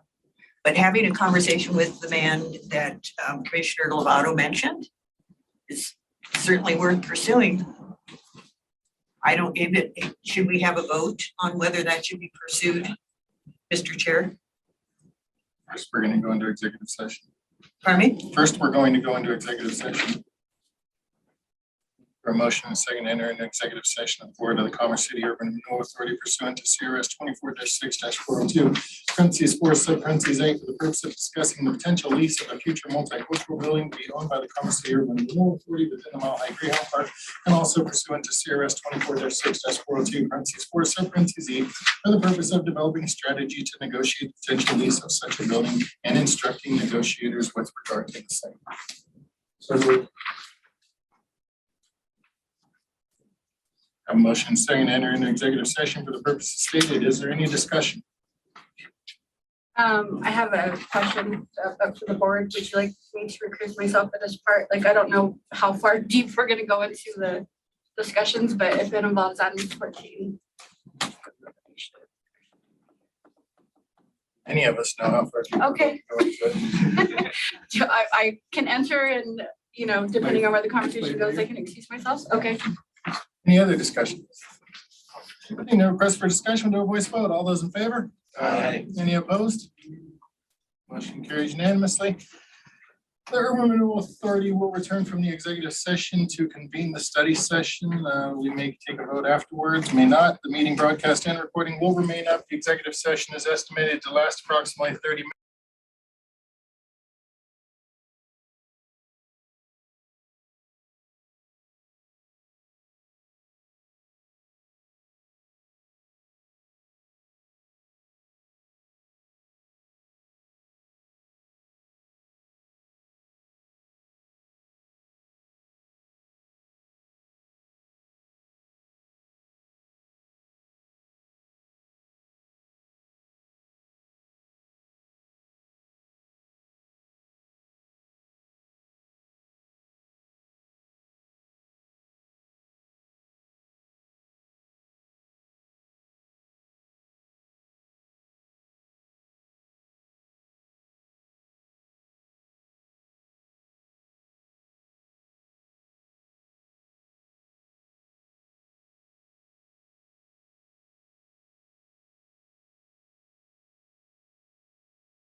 Did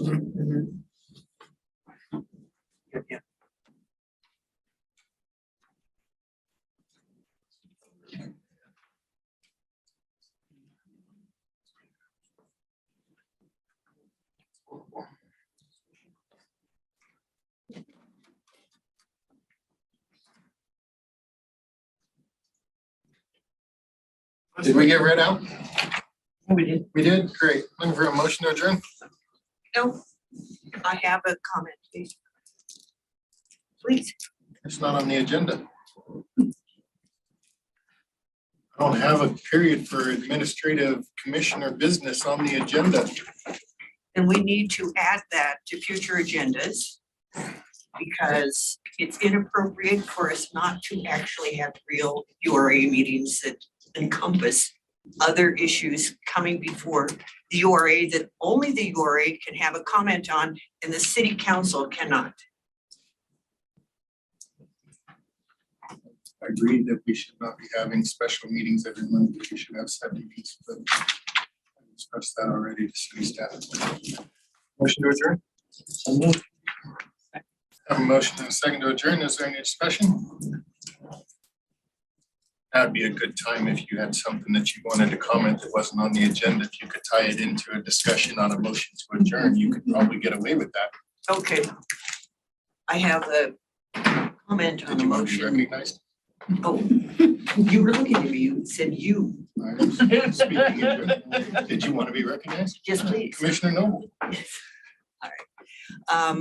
Yes, and the reason why it's important for us to include other items before we have a motion to adjourn is that then we could have a discussion about how we wind up with empowerment departments with a purpose that is incompatible with the Greyhound project. And therefore, that would be an important discussion. Also, if we were having a motion, we might actually have all of the commissioners here, and we need to discuss why we don't get commissioners to attend, and that perhaps they need to be new appointees if there are commissioners who choose not to come to URA meetings, and we have a limit on that. Because the Policy and Governance Committee only applies to City Council, it doesn't apply to URA. So I would like to have that discussed because it should be representative of all of the city, and that's what the appointees are supposed to do. They represent different agencies such as the fire department, the school district, the county, etc. All of those voices are supposed to be at this table, and if they aren't here, then we're not operating in the way we're supposed to be operating. And then I would, that's the end of my discussion regarding a motion to adjourn. Can I chime in on that? Because the way we work, if we have 3 unexcused absences, they're gone. Isn't that the way this is? So the statute controls the appointments by the other bodies. The URA board cannot and does not. So the school district appoints who they appoint and they attend or they don't attend, but their seat remains open. They, as a school board, could decide that person's not attending and they want to replace that person, but that seat is that seat. And the URA board cannot control their level of attendance. Even if they're unexcused? Correct. We do have resident appointees, however. So no, you have the city council members are on it, and then you have the other 3 seats, and you have an odd number, so you have 1 appointee from the mayor. Because otherwise you have an even number. So when you have an even number, you have 1 that gets appointed. But the others are county, school districts, special taxing. What did I just miss? The fire district, but special taxing districts. Well, the school district was here tonight, so I want to make that clear. And the member at large does not have to be a resident. And that member has not been put before us for appointment. No, Ever not since Mr. we Boucher left. That's correct. Commissioner Ford. I was just gonna say, yeah, it's the taxing entities by state law when the new law changed. So if the fire district wants to have a rule that if you don't make 3 meetings in a row, they can replace you with somebody else. But it is forever the fire district's seat at this table because they're a taxing entity. Same with the county commissioners, same with the school board. same with the water district. But those taxing entities are on here to protect their own personal interest of their board. And if they want to hold you accountable for missing meetings, that's up to them. That's up to them, yeah. That's up to them, not up to us. Okay. And I meant for these meetings here. Yeah. People didn't show up. Two quick comments on that is that the special districts, there's 4 of them. You have the flood district, the library district, the water sanitation district, the fire. They have one voice between the 4 of them. So those 4 groups nominate or appoint a member to represent all 4 of their voices. And Chairperson Huseman/Mayor, now that we're in, or I guess we're not at City Council yet, you are absolutely right. That's something we worked on with 6 or 7 months ago as we were meeting Mondays at midnight and it wasn't consistent as we kind of did a stop the flooding approach was, well, let's start to call them on the second Tuesday so that other departments know not to overwhelm the agenda with items and to make it more predictable. As we said, 6 o'clock on the second Monday or 7 o'clock on the second Monday of every month. And I do think we've gotten better attendance and it's been more predictable, but certainly there's always room for improvement, like having as we continue to get more and more engaged and more proactive in a lot of what the URA can be doing over the next couple of years, it probably will be important in our bylaws to identify a day and time that's predictable. And it would be good to ask the people who aren't able to attend if it's because of when we're having them. All right, thank you. Well, just let them know that we would really love them to join us. Absolutely. So would I. And when I show up and all 13 are here, it makes my life that much more enjoyable. I have a motion and a second to adjourn. Seeing no other request for discussion. All those in favor? Aye. Any opposed? We are adjourned. We will reconvene our city council study session. I'll invite Jennifer Jones, acting planning manager, to introduce the presentation.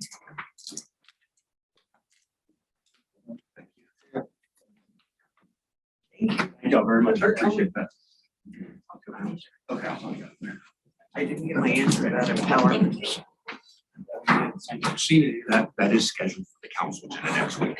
Oh, good. So we've done a lot of research and we have some great information to share. hey, real quick. Oh, thank you. Yes, sir. Can the other taxing entities that have members that serve on our board have alternates if they're unable to make it? They can, yes. And we should talk to the county commissioners to try to have an alternate, because Chaz is never. Great. We just Well, we can bring, yes, they have. Yeah. But at least send some. There's the keyboard.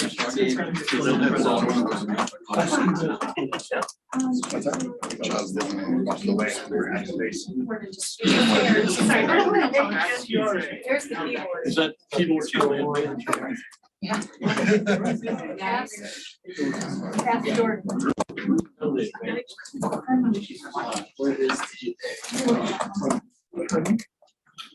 Try one of those. I like it.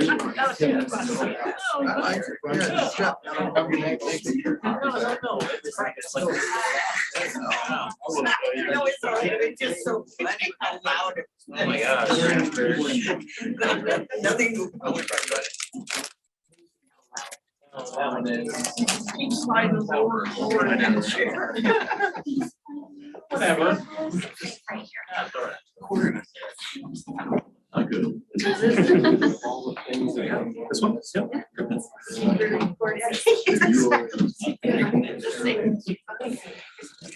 You're not gonna dream about it? No.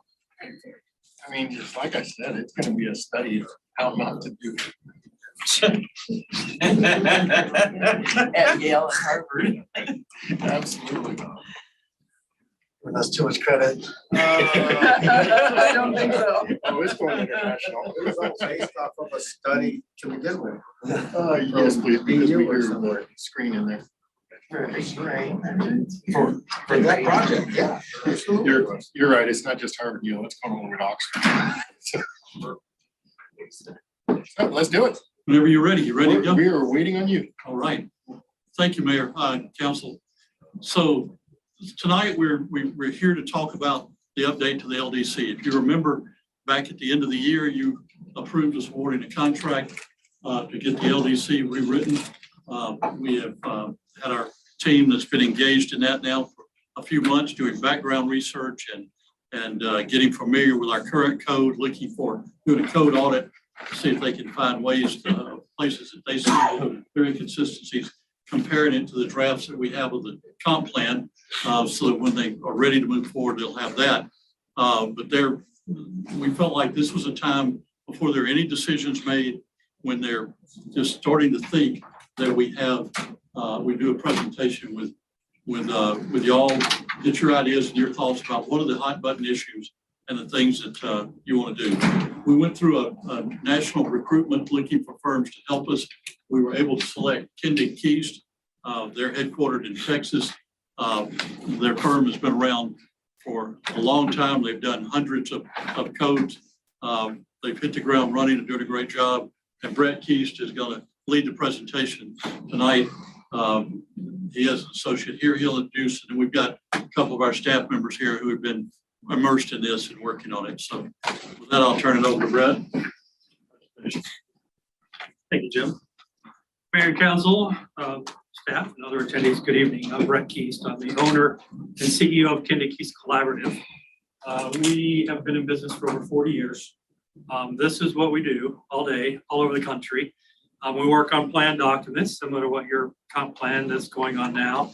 And then we also do implementing regulations of the plan documents, which in your case are the land development code. We've done about 250 of these in cities in 42 states across the country. So it's a big part of what we do. Please consider us as a resource. We know that this is something that you as council members and your variety of backgrounds and businesses, not something you do every day. So if there's any type of question at all, please interrupt me. I'm happy to answer any questions you may have and be a resource to you, not only tonight, but for the next year and a half as we're working on this project. We just wanted to kind of give you a brief introduction of a little bit about ourselves. We also have economic planning systems. You may be familiar with them. We're doing other projects for the city now. We have worked with them elsewhere, most recently in Littleton. So we invited them into this project so we can think about market and economics as we're writing the zoning standards to make sure that what we write can be built and make sense for the community. We're going to talk to you, or Marcia is actually going to introduce her in a moment. She's going to talk to you a little about the timeline and our progress and how we're going to be bringing things forward to you on an iterative basis, and kind of the committees and roles that we'll have with the council. What I have found through my work in doing this for nearly 35 years is we're most successful when I have time with you. When the leadership of the community and I can talk, and we can talk through issues and make sure that we're writing land development regulations that work for the city and deliver on the ground what you expect. So we hope to have more conversations with you. Just a little bit about the team. Again, Marcia Boyle is with me tonight. She's been doing a lot of the background work. She lived in this area for a number of years, has family in this area. So she's quite familiar with Commerce City and the whole metro area. And then we have an economic developer, redeveloper, and a whole team of people that we will bring to work on this project. Just wanted to kind of bring this into some context and kind of common language, that you've got the comprehensive plan. That is kind of the overarching policy document. Okay, we're going to take clues from that in terms of when we're writing the regulations. I'll show you some examples in a moment. That's not the only avenue that we have. We're meeting with people that are in the industry, that are building, that are developing, people that are homeowners, businesses, so forth. So we can get an ear to the community, ear to the ground. We're also going to be meeting with you. We're going to be meeting with the Planning Commission. So the comp plan is important because our regulations needs to implement that plan, but that's not our only source of input. So I wanted to emphasize that. But you have some things that are, the plan is more of a menu, right? It spells out. There's a lot of different menus. So every plan has to be adapted to the local place. But what we're going to be doing is really writing the cookbook, right? We're getting into the details. Not only we want to bake a pie, but specifically what goes into the pie and how much and when, all these types of things. We're getting very, very specific. These are the laws that are going to govern what is developed and how it's developed and the process that people will go through. I will tell you, as our philosophy, having done this for so long, that we want to try to make this process simpler for the people in this room, but also for the people who are investing or reinvesting in this community. so that they can invest those dollars in an efficient manner and not be caught up in, maybe steps that are unnecessary. So if we can streamline this process, give you the quality outcomes that you all expect as council members, but doing it in a more efficient manner, then we're all to gain. And so we've starting to generate ideas. Of course, we haven't written word one yet. That's why we're coming to you now to introduce ourselves and to start that dialogue with you to make sure that we have a very clear understanding of where you want this to go and what you want to be included when we get there. So we will be coming back to you as we go through this process. Of course, we're dealing with private land, right? So everything outside the right of way is what we're going to be regulating. And so there's a lot of good things that you've already done. You have some actual parts of your land development code that are actually pretty well written. So we're not throwing everything out. We're going to supplement that. But we have a lot of ideas on ways that we can basically make your code reflect what's coming on the ground. You're doing everything now by PUD. We don't think that that's necessary. That adds a lot of extra work. We think we can streamline that. There's a lot of things that you're building right now that can be done with straight zoning and could be much, much simpler and much less work on you and the commission and everybody else. So we're going to be talking about that. We know there's some work going on with the PUD right now. We're going to be tackling that in full scale. So I don't know that it necessarily makes sense that that proceeds because we're going to be following right behind it and rewriting a lot of that stuff and rethinking how we do that. Now, what's on the ground right now, they're already, what's there is there. They're already vested with those agreements, but anything that develops new, we should be able to develop that without a PUD. And I think what you'll find is a lot of people, as they continue on, they will opt out of the PUD into the regular zoning because it'll be more advantageous for them. Not as many strings attached, but you lose nothing in terms of the quality of development that you expect. So everything you have in your code right now, we're going to be revisiting. We're going to be updating. Your code is what most codes in this country are. It's based on use, and there's a lot of different ways that we can look at things in terms more of how something functions as opposed to what goes on inside the four walls. How do we take access to it? How does it relate to adjacent properties? How do we transition it to make sure that it's cohesive? How do we deal with traffic?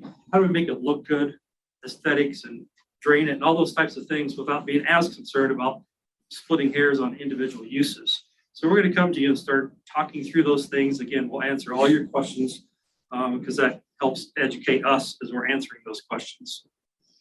The land use plan is a policy, right? Or the comp plan. So that's what we're coming to you to adopt as kind of the general directions. But what we're going to be doing, as I said earlier, is getting into writing the law, the actual regulations that is going to guide what everybody's doing. The plan is kind of your entire planning area. The zoning is for what's within the city limits. So there's certainly differences between what the plan is and the zoning, but they should be very closely synced and tied together. Just a couple quick examples of if you have a broad goal in the plan that just says ensure industrial areas continue to provide strong employment base, working to improve the impact on Commerce City. That's a very broad goal, right? And then you have objectives beyond that. Well, how do we look at that? Well, we start saying, how do we buffer them? How do we make sure that they are good neighbors of adjacent uses, no matter what that adjacent use might be in terms of truck traffic, in terms of light noise, in terms of visual impacts, all those types of things. We start writing regulations to address those things to make sure that we're protecting both their interests, the city's interest, and the folks around them. So we're getting into the nitty-gritty details of writing all those regulations. Just a few more examples. I won't go into all those details. You've got a lot of objectives, and we're learning those as we've met with people all day today. We're meeting with people all day tomorrow. So we're getting into, good things that they see about the ordinance. They've said that Commerce City is easier to work with than a lot of places, but could be better. Probably the biggest things that's coming to us is just the timeliness of the process, the number of steps in the process, and it just becomes overwhelming and it can be expensive. So that's where we're going to be looking at the process to figure out how can we streamline this, how can we simplify it, how can we be very articulate. I will tell you that I've worked with hundreds and hundreds of developers and builders across the country, and every single one of them will tell us City, set the bar wherever you're gonna set the bar, wherever that standard is, set the bar. We will figure out how to meet it, but treat us all fairly and let us build according to those standards. Don't change the rules once we're in the process. Every single one of them are the same way. So if we can be articulate, we can spell out in black and white what the city expects and put it on paper, and they follow that, they should have a high degree of certainty that they can get approval. They want predictability. So of course you want the same, right? You want to know that you're getting good outcomes. So that's what we're going to be after. So a lot of these things, obviously, we need to consider the market, real estate values, and make sure we're adding value. We want them to be successful because if they're successful, we're successful with good tax base and good businesses. I already talked about streamlining. It needs to be easy to use. We'll look at how we reorganize it because most people in the city will never have the opportunity to ever open this book. If you're a resident here, unless you're opening a business or you're constructing something, or maybe you want to, do something on your site, then you might. But otherwise, this is for people who are either redeveloping or not even here yet. People that are going to be developing. So it doesn't affect many of the common everyday residents, but it certainly affects all the businesses and all the people that are investing in Commerce City. We see a lot of opportunity. We've looked through the code. We see a lot of exciting things that we can do that will in fact be different. I know there's two things that everybody hates: their existing code and anything that changes their existing code, right? So it's going to be a process, and we'll have to answer a lot of questions. We'll have to work with everybody, making sure we're listening and we're factoring in what they're telling us, and we'd ask the same of them, and we'll get there. We have high success in terms of getting codes adopted. I'll tell you one, Covington, Kentucky, we rewrote their codes 1 year after it was adopted. They had 1/3 the number of applications that they'd had in all the preceding years. Just because of how we structured the districts, we created more flexibility, but yet we're more explicit in terms of what the city's expectations were. Dramatically changed the entire organization. We can achieve those things if we work together. So I'm going to turn it over to Marcia to talk to you a little bit more about the process. Thanks. So as Brett said, we're starting this 18-month process. So we're right at the beginning. We're happy to talk to you guys now as we get started on things before we start drafting, but wanted to give you an idea of what we've done so far and kind of how we'll proceed from here. So this is kind of our really high-level timeline. You can see that we're really going out till August of 2024 as we've scheduled right now, and this could change, of course, as things progress, but that's what we're anticipating now. We've really finished task 1 already, just some general kind of project logistics and making sure we're all on the same page as we move forward. And we're really in tasks 2 and 3 right now, which focuses on information gathering for us and then analyzing your existing code and finding those gaps and room for improvement and those sorts of things that Brett mentioned. So we're really kind of in tasks 2 and 3, and we'll bring the kind of diagnostic review to you all soon, so you can kind of see where we're going with it before we start drafting. Just want to say real quick, that's going to be kind of a critical juncture. Yeah. That we want to basically lay out and say, here's our evaluation of your current code. Here's where we would like to go. This is what we'd recommend. We want to make sure that everybody's of understanding and of the same agreement before we start writing. So we don't want to start writing and then shift directions, right? So we will spend the time to kind of talk through that with you, answer all your questions, and make sure that everybody is on board with how we intend to look at your districts and your land uses and regulations, so deal with PUDs and all the design guidelines and everything that you have going on. And part of that is also, we do an annotated outline that shows all the different sections of the code, so where you can find certain pieces of information. So we'll have those topics that we address and then have the outline, so you can see once we draft the whole thing, this is kind of what it'll look like. And we'll go through that in sections so that we're not providing a really long document all at once for you to review. It'll be in different sections. And this is generally how we plan to break it up. We're proposing 4 modules here. It'll be very iterative. So we'll draft, you guys will review, we'll be drafting the next section, while we also take your comments for part 1 into consideration. So, we'll draft it in sections, but really until the full draft is ready for public review, we'll be changing things and updating based on your comments and other things we hear from the community. So it's all, a draft until we go through adoption. We always start with the zoning districts and land uses as module 1 because that helps drive all the other components of the LDC. So you can see in 2 and 3, we've sort of split some of the standards for parking, buffering, landscaping, and then potentially some special areas like mixed use districts or other things that we identify along the way. And we've got definitions running through all of them because you'll need those as you review sections to make sure that they make sense and there's enough detail for each of those portions. And then we typically end with review procedures and development bodies so that you know how this is all going to get implemented once and how it operates essentially once it's adopted. So kind of the 2 main groups that we've been talking to right now are staff and I suppose developers, the community, and then you all. Just a quick overview on roles so far. Staff uses this every day, so we need to get their input to kind of see if they have gaps that they know exist or things that aren't working. Brett mentioned we've been talking to the community all day today, and we'll do that tomorrow too. So they've given us a lot of good feedback on what could improve or things that they like that are working here that maybe are better than other communities. So we're not going to change everything, but we need that background to make sure that we're doing our job correctly. And then you guys will be the ones that approve the document ultimately. So we want to make sure that we're always on the same page, answering your questions, making sure the topics that need to be addressed are addressed in the focus of the project.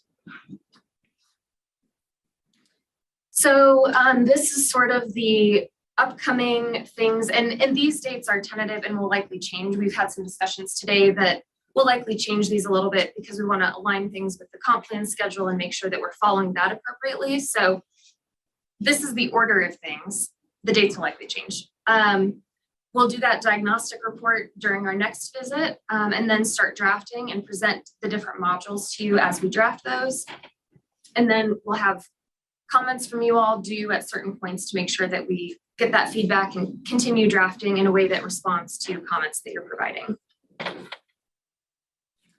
These are the documents that we've already provided the city. Brett showed you a little bit from that draft comprehensive plan analysis and those tables to show how that gets implemented in the LDC.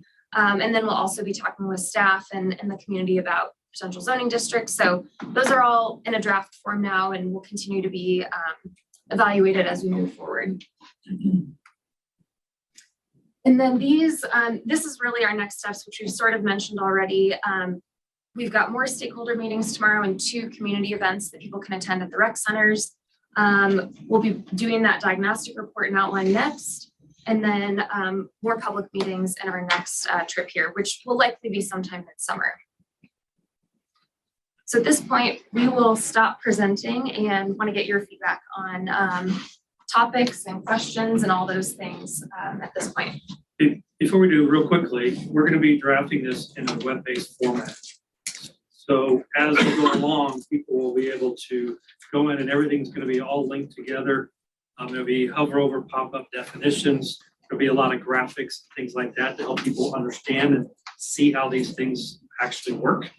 And that will be delivered to this at the end of the project. So it'll be fully interactive. So you're not going to have to flip through a big book. Everything's going to be linked together. There'll be kind of a helpful menu at the front that says if you're looking for this, then it'll give you everything that you're looking for. So people who don't use this document often can navigate their way through it, find what they're looking for easily. We can group a lot of things. It's all tied into GIS, so you'll be able to type in an address and say, here's all the regulations that apply. Here's all the links to what you need to know about developing on your lot or in that area. Then we have calculators that will calculate all the parking requirements, landscaping requirements, pretty much any quantitative standard we build calculators for. The idea is that this needs to be a very usable document that everybody can utilize and navigate so it's not so intimidating. So that will be part of this as well. Pam, I believe you have it. I have 3 things that I want to ask about. The meetings tomorrow, which I just saw today, in fact, but they're meetings tomorrow, one at Eagle Point Recreation Center, one at Bison Ridge Recreation Center. The one at Bison Ridge is 5 to 7. I can't remember the time of the Eagle Point community meeting. What are you going to be presenting during those meetings? So those are gonna be more of a passive open house where we're gonna be, it's another opportunity for us to tap into people and get their input. So it's not gonna be a sit-down formal presentation. We do have some boards in Spanish and in English that will kind of educate them as they're coming in, tell them about what this process is, how they can get involved, things of that nature. But essentially, we're gonna be intercepting people as they're coming and going, talking to them, asking them, you know, why'd you choose to live here? You know, why do you choose to do business here? What's good? What could you see improved? That's going to be more from a citizen standpoint, right? We're not expecting that to be too technical. But we just want to get the feeling from as much as we can get our fingers out into all avenues of the community so we really understand everybody's perspective and that we're planning for everybody and being very inclusive in how we go about doing that. So those are just going to be kind of pass by discussions with them. I hope you get some turnout because it was just on social media today. Okay. Number two, when a city council hasn't yet approved the comp plan, how do you move forward doing this work? That's part of why we talked about delaying those dates. Initially, we were going to be coming back to you next month. And so we said we need to let the plan play out before we start drafting regulations behind it. So there's a lot of work that we can still do leading up to starting to draft. As I said, we haven't drafted the first word yet. So we need that plan to be vetted and to make sure that it's heading in the direction that council thinks it needs to head before we start really getting in and, you know, adjusting districts and trying to match those districts with your character areas and the guidance that's coming out of that document. So we're kind of holding back, pushing the brakes a little bit, waiting for that to develop before we really start going full speed. And then the third question is about our governor's proposed legislation, SB 23-213 or 213, depending on how you want to say it. How will that impact this? I suspect if any, you'll know what it looks like by May, and it could disrupt this process. Well, actually, I think the timing's probably pretty good relative to our process because we'll be seeing, you know, how things are being vetted out. We expect that, you know, it'll look something different by the time it actually comes up for vote. But we are aware of that. I've been aware of that since it came out. We're monitoring that to make sure that we're fully aware. So we're not doing anything until we have a good handle on what's going to come down from that. What's your experience with top-down zoning, if you will, or that kind of thing, than in other states? Yeah, well, you've got places like Oregon and California and Florida. You know, the state has a lot of control and it dramatically slows the process and it dramatically increases costs because everything just gets bogged down. So that would be my biggest concern. But we understand the reasoning for looking at housing and affordable housing and, you know, how are you going to deal with that? We've done work in California. They've been doing their housing state laws like 90 pages. It's very involved. You have whole consultants, all they do is housing plans because everybody has to have one all the time. And they're mandated to have their proportionate share of affordable housing, which is difficult in some communities. The city council voted to oppose it. So just so you know. Yeah, so we're monitoring that and we will adapt. So we're not going to get out in front of that by any stretch. Or if we are, we're going to draft things that we know we're safe in drafting that aren't going to be turned on their head if something like that is. Looks good otherwise. Thank you.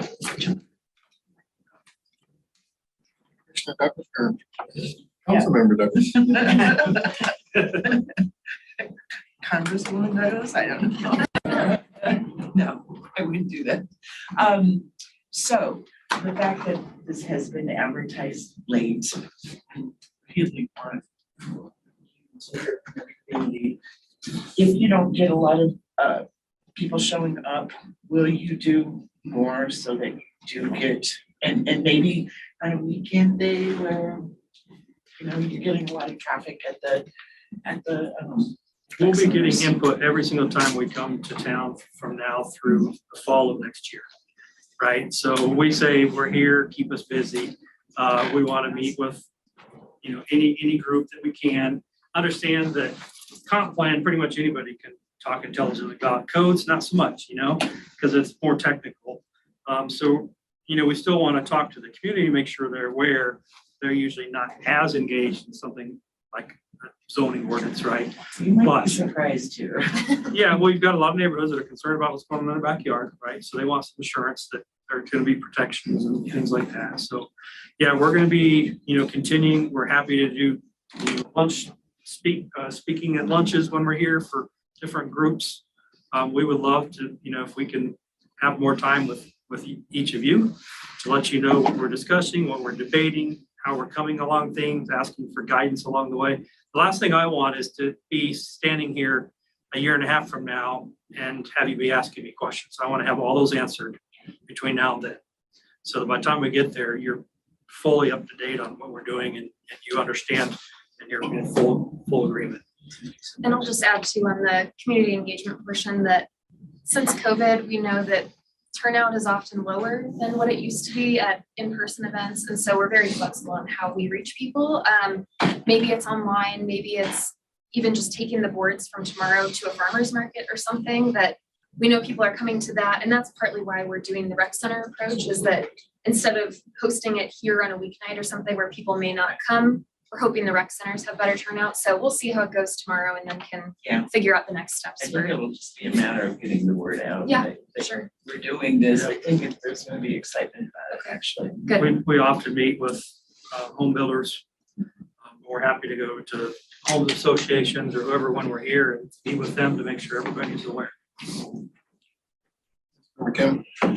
Yeah, I would say to the point of notification, not just online, saw that it was posted on Facebook 4 days ago about the April 11th situation, about the April 11th engagement. I would think that, not a lot of people are on social media or even on online period, that I would direct staff, or sorry, I don't mean to direct.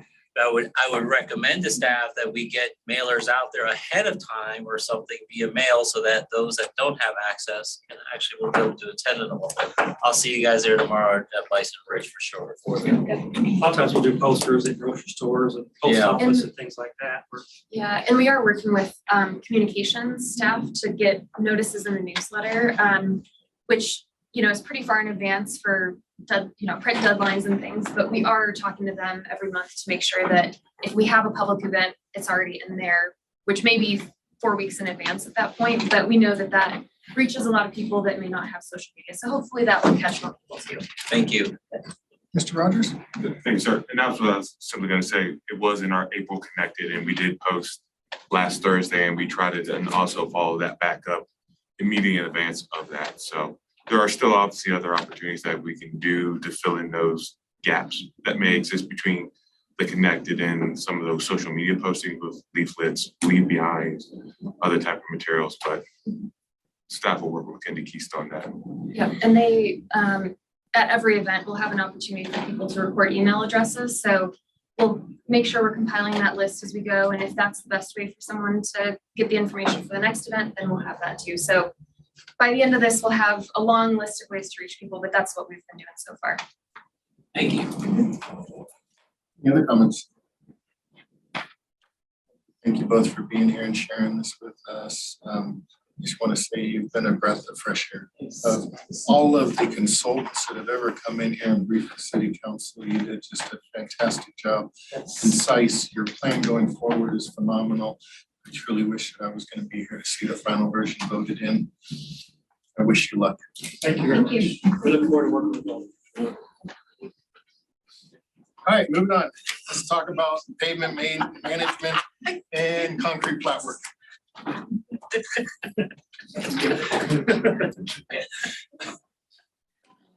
Thank you.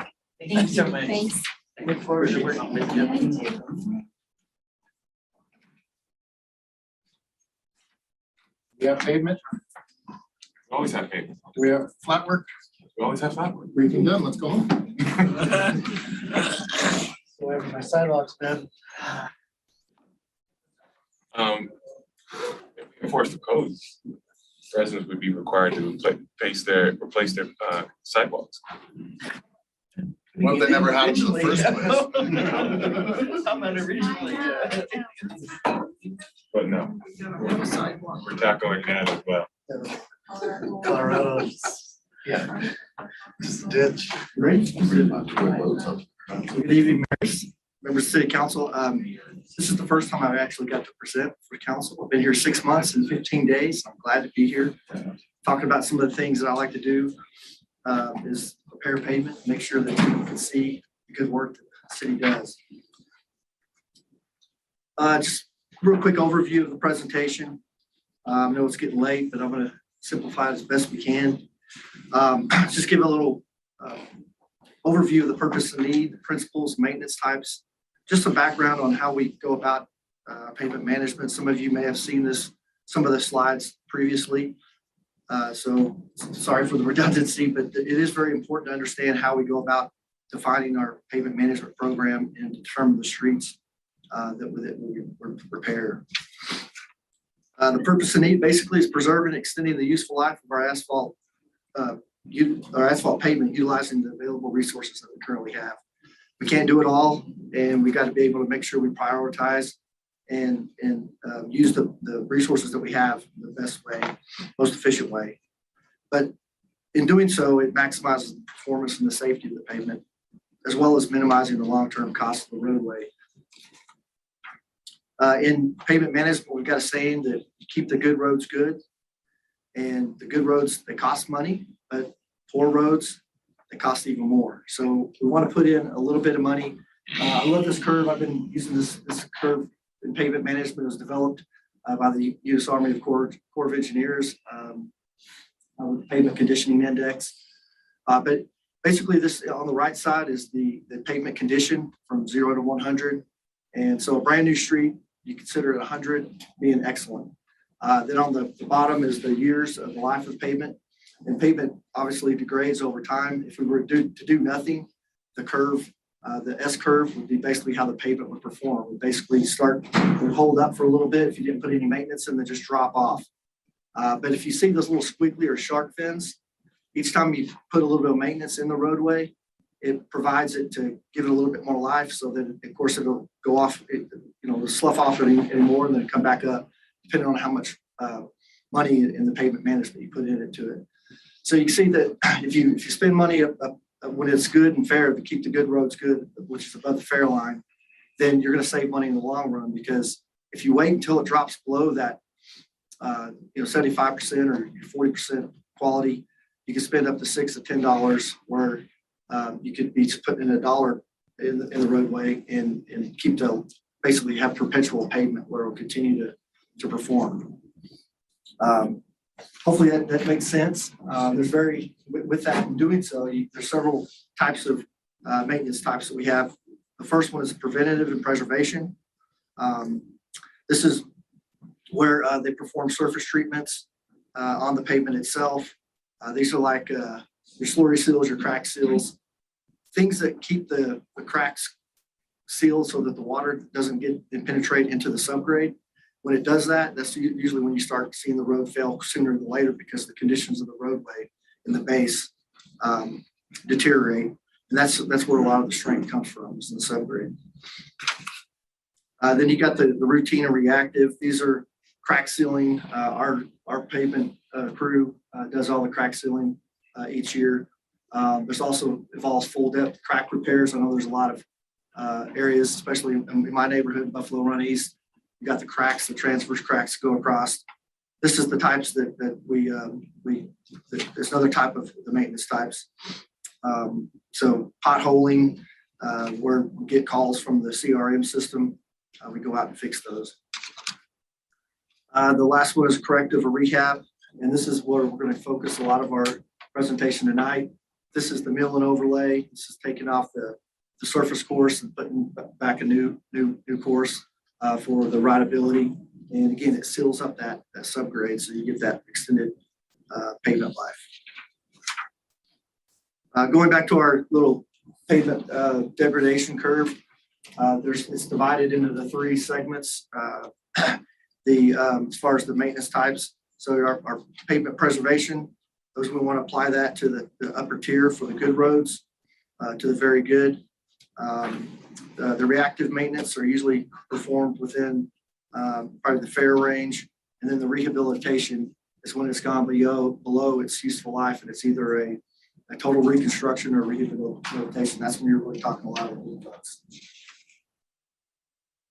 So as far as our pavement management process itself, we utilize I mentioned it earlier, a pavement condition index. First, we got to understand what we have in our system, where it's at, and we divide the roadway system into segments, and each segment is ranked based on the conditions in the surface and also roughness. And once we know what we have and we can divide it out in those segments to be able to catalog it, then we can go back and apply a condition to it. And so we can know what kind of shape that the roadway's in. Like I said earlier, one is when it's really completely failed, maybe a dirt road, whereas 100 is a brand new roadway. So far as the typical PCI condition ranges, here at the City of Commerce City, we try to address roadways 70 or worse. And so we consider a good road is within 86 to 100. We do some rejuvenation, maybe some crack seal, slurry seal, 71 to 85. We can go into a slurry seal or some other type of surface treatment. When it gets to 56 to 70, it's when we really need to start looking at an overlay or something to seal the pavement itself. And 41 to 55 is when we actually do a structural overlay. When we get into sometimes the subgrade. When it's very poor and serious, that's basically when it's just start over and reconstruct it. I would argue that even get down to 26 to 40, we're there. We'll do probably the reconstruction. In Commerce City, we've got almost 261 miles of paved roads. Overall, if you average out the PCI index for the different types of roadway, we're in very good situation from what I've seen. Right? We do have some places where we do have some dirt roads, and we have some places that need to be reconstructed. But overall, from a city our size, we're pretty good shape. But we can't, just sit back and watch it and do nothing. So I think the city's program over the last years has been very aggressive with the $2.5 million that's been budgeted each year for the pavement management program, as well as the additional money put in for the concrete. But there's work to do. So some of the methodology that we did is, like I said before, we took the roadway segments, and I will say the last time we did our pavement conditioning index was around 17 to 18 timeframe.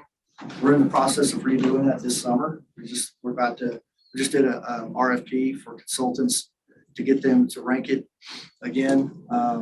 Not only are they going to be doing the roadways, but we're going to be cataloging our signs to go economies of state scale, because they're driving all the roadways. They can go ahead and take videos of what signs we have, so we can get that into our cartograph asset management system and catalog those. But we're doing that this summer to just, again, we'll see that trend and where we need to spend our money. And we not only look at the PCI, but we look at what the traffic volumes are, the roadway classification, whether it's an arterial, a collector, or a local route, whether it's on a snow route. We want to make sure those roadways are in good condition. Proximity to schools. There could be some economic development potential if there's a development coming in and the city partners with the developer. And also we coordinate with our partners, SAC West or South Adams Water Sewer District, in South Adams County. Actually, there's a C missing in there. I just noticed, but we get what they have been upgrading their water lines each year. So we want to make sure we coordinate that where we don't do a roadway and then next year they come back to replace it with the water line. Nobody looks really good there. So we want to coordinate with them. This year we had several roadway sections that we were planning on doing. Through that coordination, we took them off because we're going to do them next year because of the they made some changes in their water rehabilitation program. So as far as the recommendations, gave you a little bit of the background how we got to this point. We wanted to focus on roadways that are greater than 70 to keep the good roads good, as I mentioned before. We've got, we also look at citizen concerns and some of the things that we get through our CRM system. The Wyman Court, we do have some roadways that are above or that are above 70, that may be above in the 80 range. But we're going to be in a neighborhood working.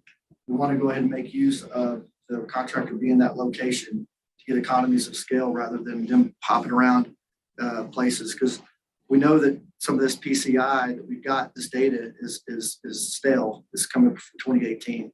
So some of those roadways have already started to fail even more. So we want to make sure that we take advantage of our mobilization.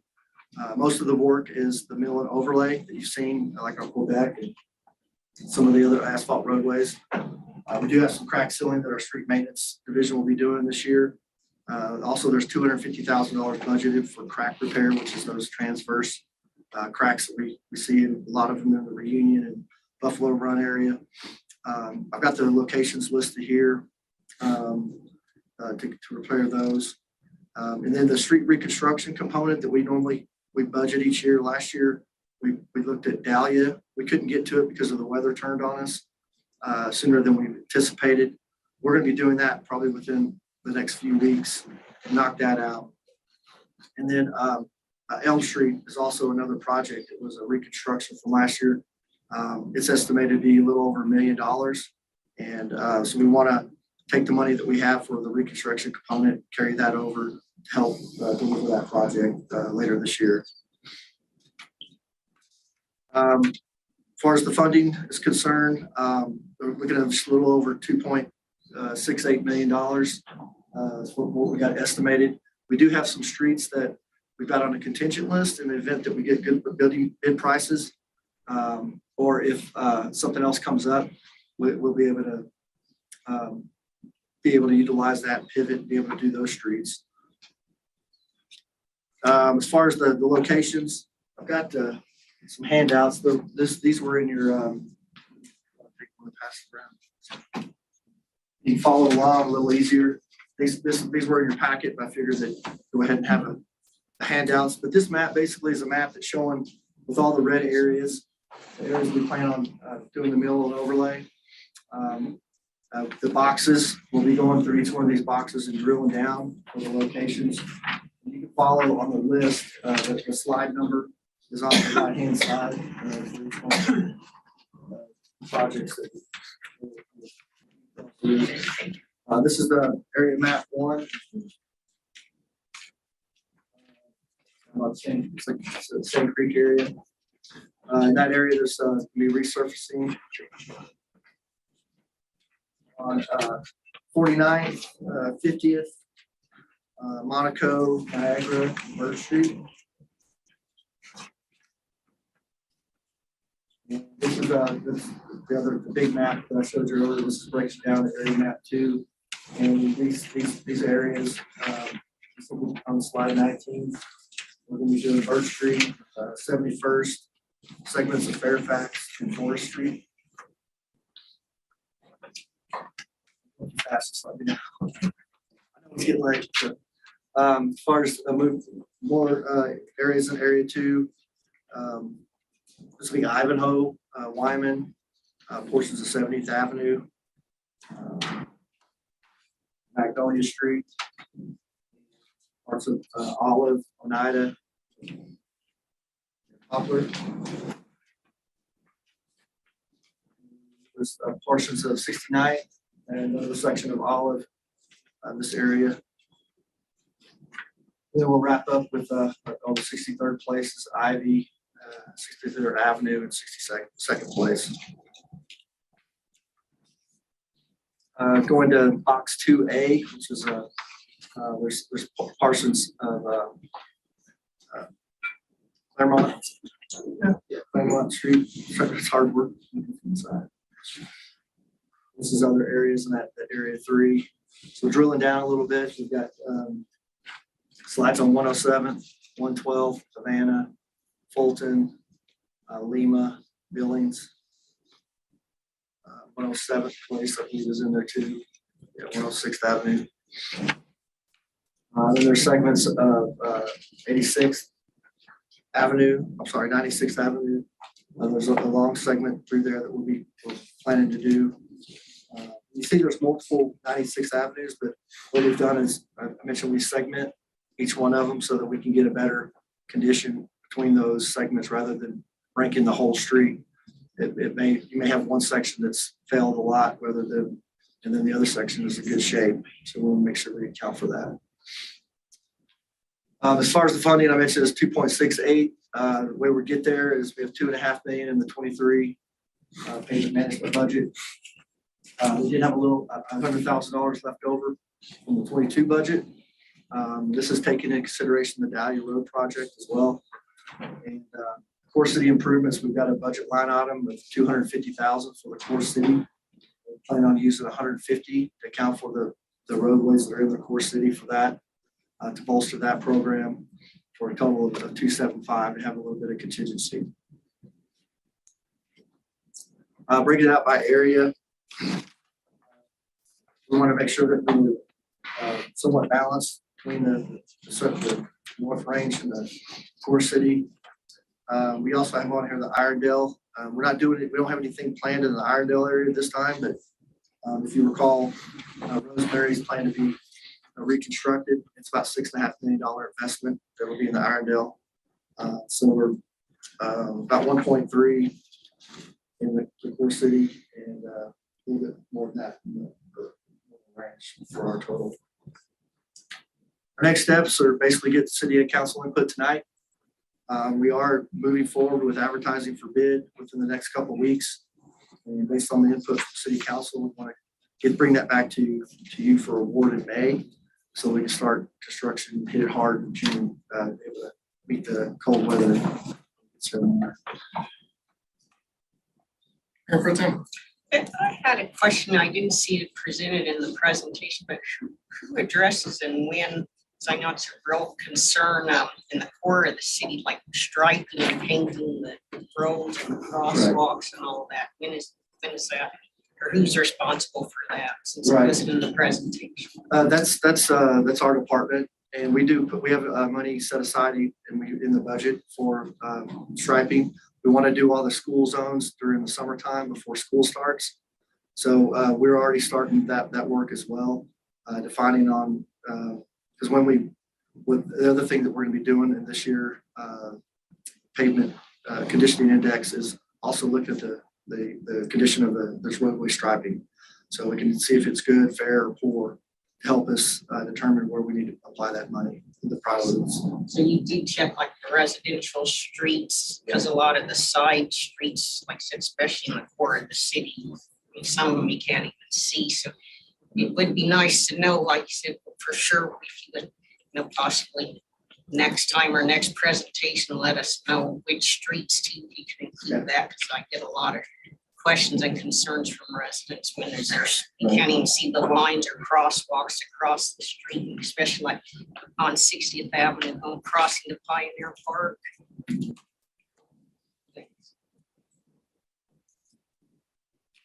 Councilmember Douglas.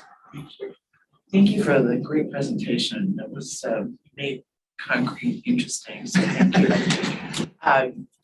Would it be all right if we contacted you or whomever with streets that needed to have striping, so that it might be helpful to you, so that you don't have to go out and search for them.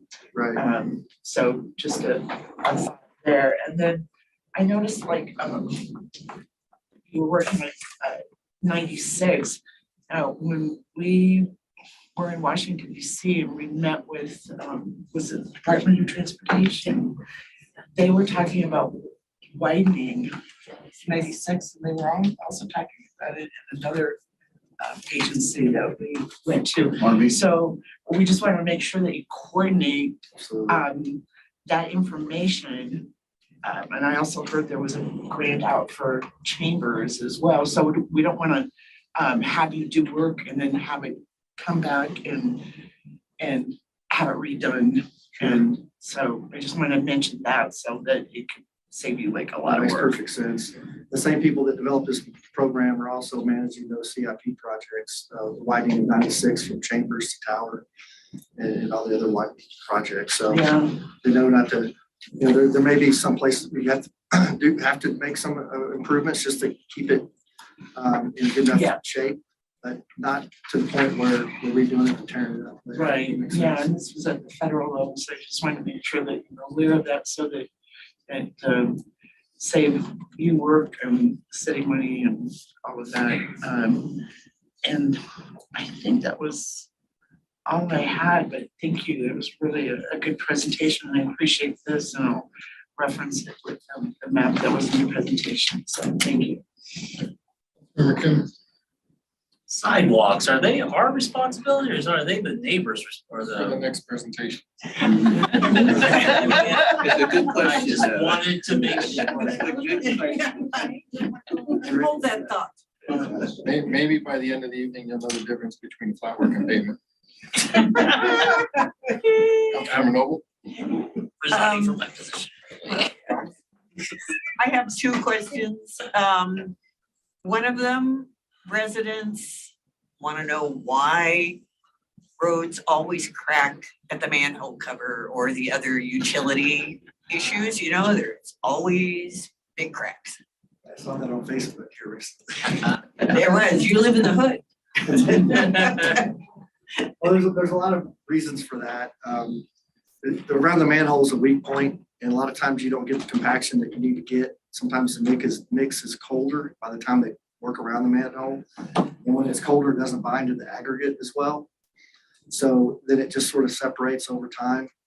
The transverse cracking is very interesting. A lot of those are following ditch lines for water services.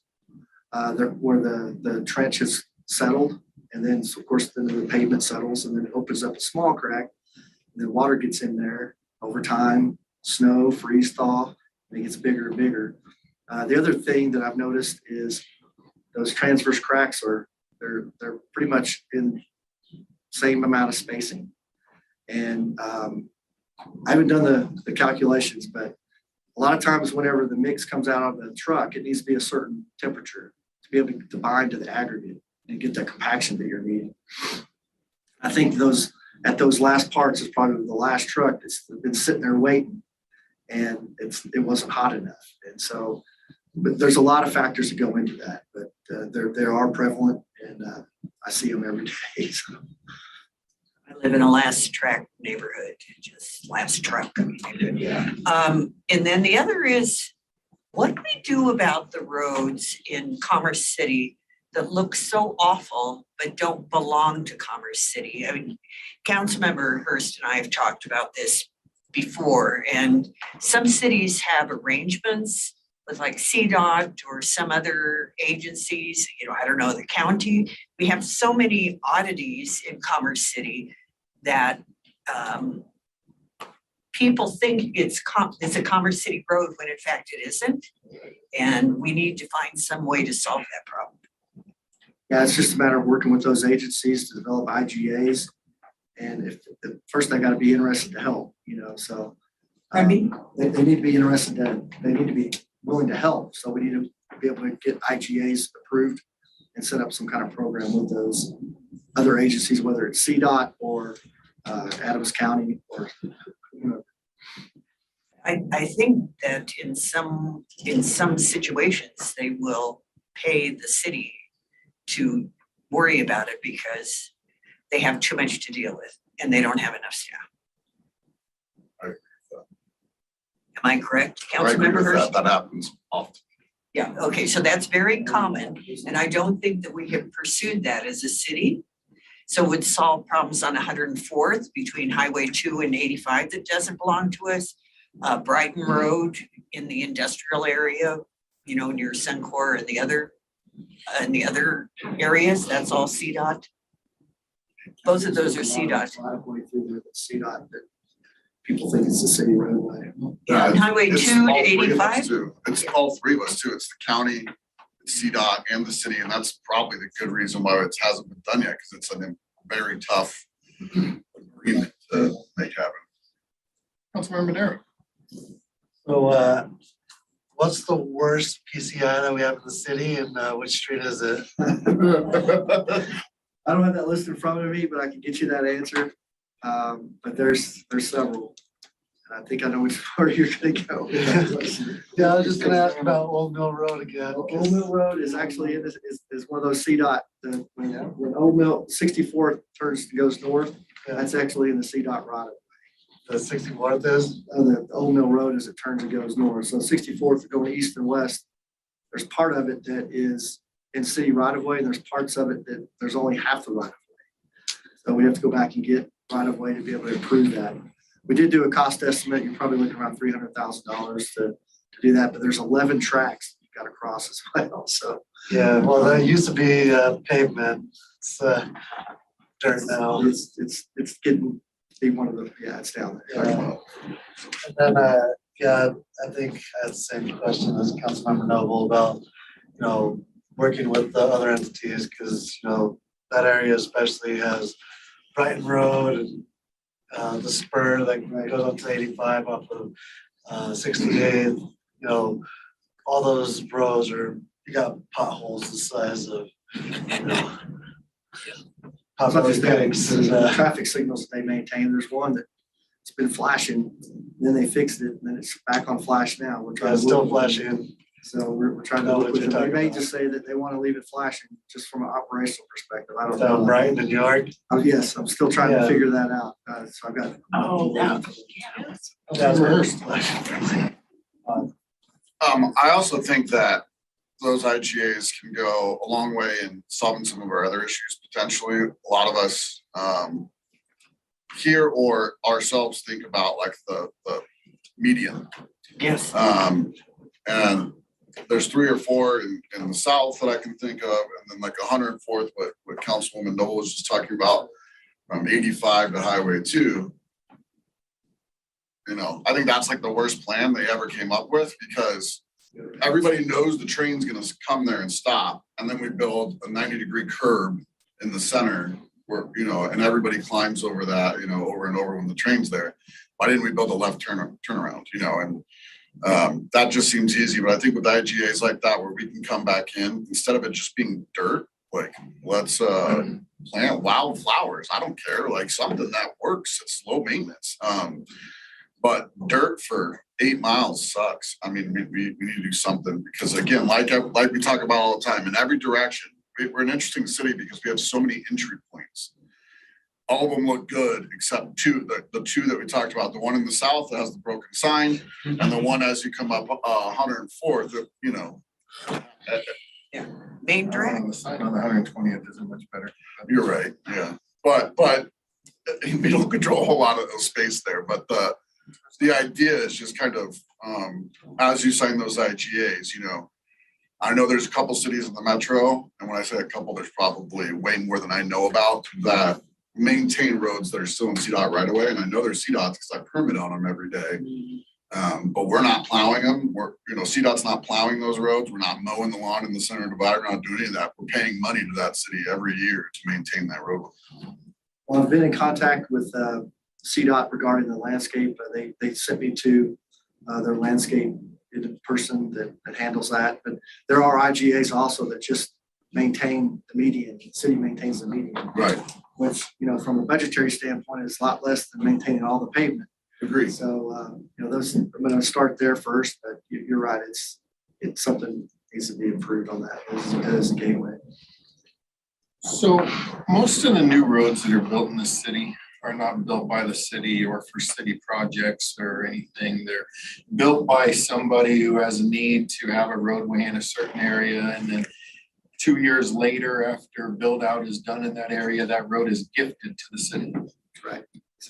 And I use that that term loosely because basically it becomes our liability. Right. And we're seeing that in a lot of these areas, we're seeing roadway failures, catastrophic failures, the transverse cracking that we're mentioning, where you can time how fast you're going based on how often you hit a bump in the road, and things of that nature. But if it was a city project, we would send our inspector out there, and our inspector would measure the temperature of the concrete, measure the temperature of the asphalt. But whenever it's being done in a neighborhood, we're not sending our inspectors out there to do that. 2 years have gone by from the time that it was constructed to the time it's gifted to the city. Maybe we see an error, maybe we don't see an error, but we're not catching it on the front end. How can we as a city be better at identifying when these issues are going to pop up by having inspectors on site whenever these projects are being done, instead of being gifted a brown turd in a paper bag? It's a good question. We're getting very flowery this evening at our council meeting. Can we like tone it down?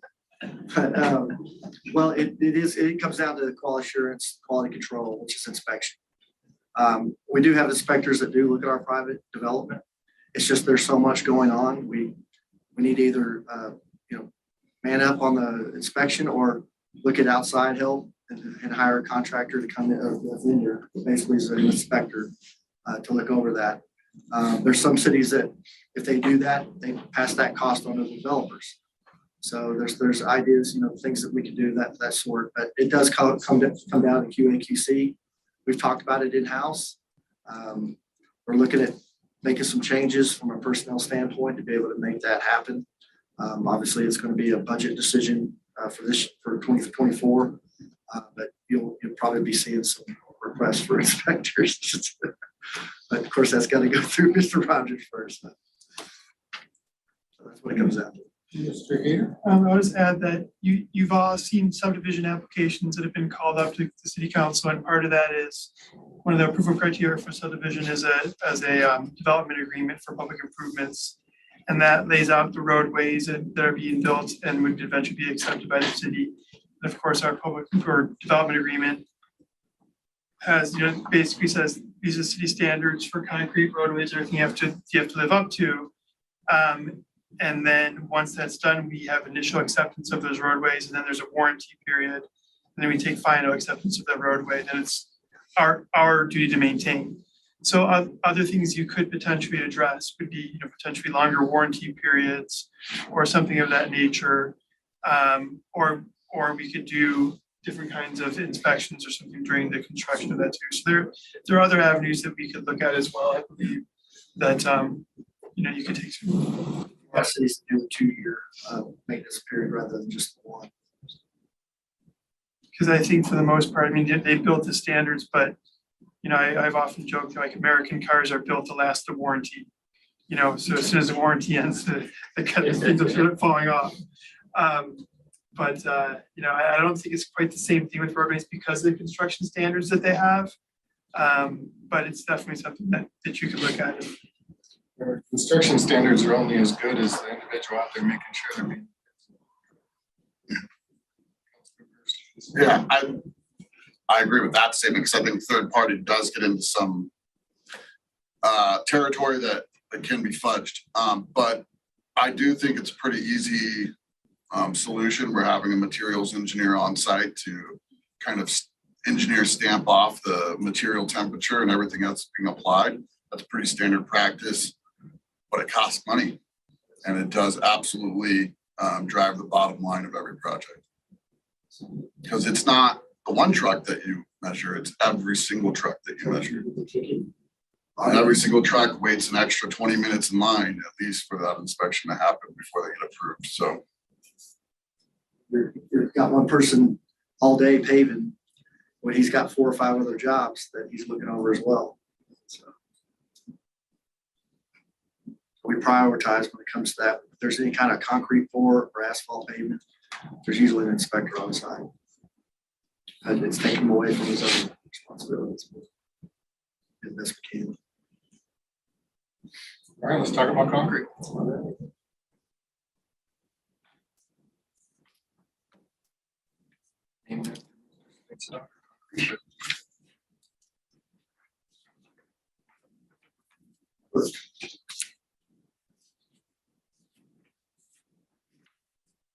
Well, this portion of the presentation will take all those aspects to what I talked about with the pavement management, that curve, and also the curve, the degradation. It also applies to concrete. Just so with concrete, when it fails, it fails. It reaches a point and it drops off really hard. So maintaining our concrete roadways is an imperative as well. Again, I'll just talk a little bit about the purpose and need, some of the goals that we have for this program, some recommendations and funding.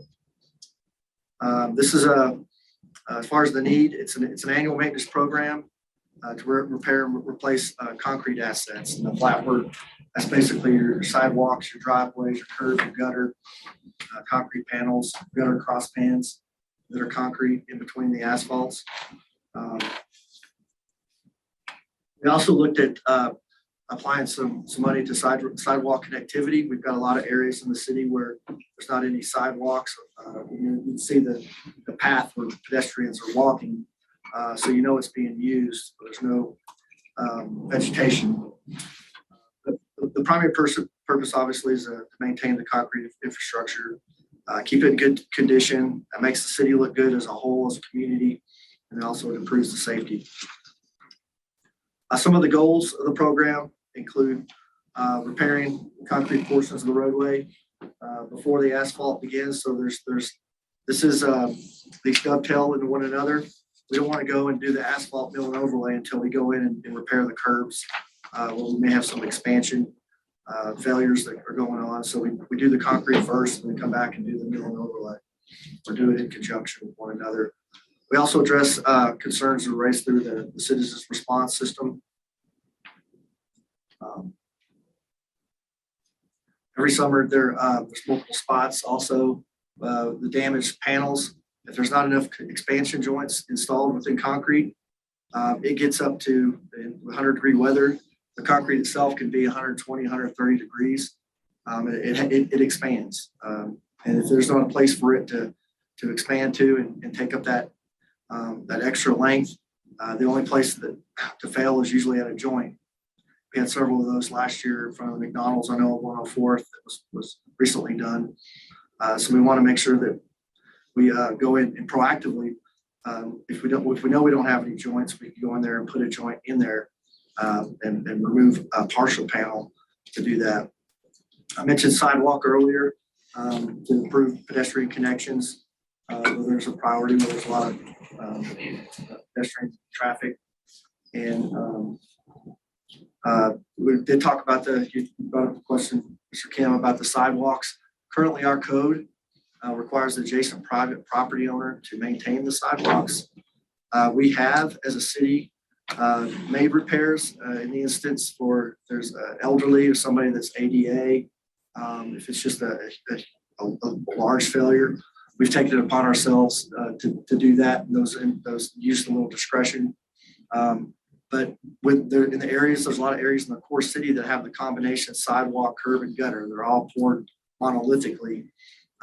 Those areas we also repair because we don't expect the homeowner to go into the curb and gutter and make those repairs in the street. So you'll see some areas in our proposed program to repair that sidewalk. But when it's not adjacent or part of your curb gutter, it's not the monolithic pour. When people complain that there's a lip or somewhat, we'll go out and look at it and assess it. But we usually tell them it's theirs to deal with. And that's what we've been doing here recently. You know, they don't like to hear that answer, but that's what the code is, unless there's a policy decision to change that. In some cities I've worked at, we had a 50-50 program. It was very successful. We never had enough money in the budget it went like that. We had a running list, and it was just first come, first served. It was very successful. So that may be something that could be considered to address that. But I did want to point that out. Moving into the projects, this is a map with showing the overall flat work plan. This is all north of 88. We had to divide it in slides because of the way the city's shaped. So all those little pin drops, they're relative to the different types of improvements. The green is the curb, gutter, and sidewalk, the combination where it's all poured as one piece of concrete. The red are handicap ramps. The cyan, the blue is the cross pans. The purple is some driveways that lead into private accesses or streets, asphalt streets. And then the yellow or the concrete panels. So that just gives you a little flavor of, where those areas are at. We'll go into more detail. This is more of the core city. We've got a large cluster in the Derby area that we're looking at, Camp Roselle. And each one of these neighborhoods, we have a slide for each one of those. And this is sort of hard to read, but a whole list here for reference. For time's sake, I won't read every single one of them. It's 6 pages or 4 pages long. We'll just show you a little bit of them. This is the Reunion area. There's several ADA ramps that want to be in compliance. One sidewalk connectivity that we're looking at proposing to do is the sidewalk along Olathe, next to the Landmark Academy. We feel like this will solve a couple of issues, not only if there's not a sidewalk on that side of that city-owned property, but it also could provide an area where parents could park and the kids could walk around on the sidewalk and take away, get people off of in some of those areas.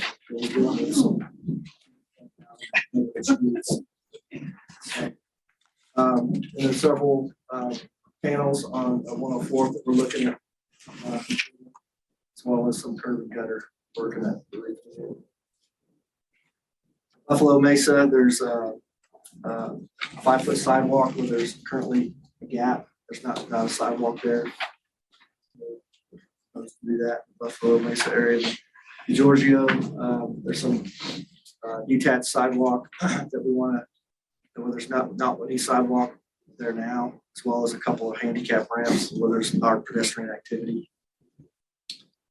Eagle Creek area, got some curb gutter sidewalk. It's again, that's that combination that's been damaged that we want to take care of.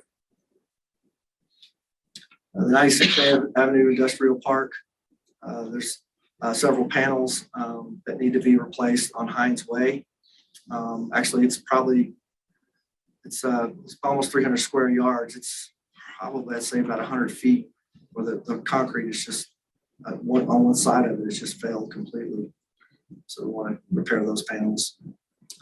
Marty Farms area, there's some curb and gutter that we need to replace, as well as actually two locations.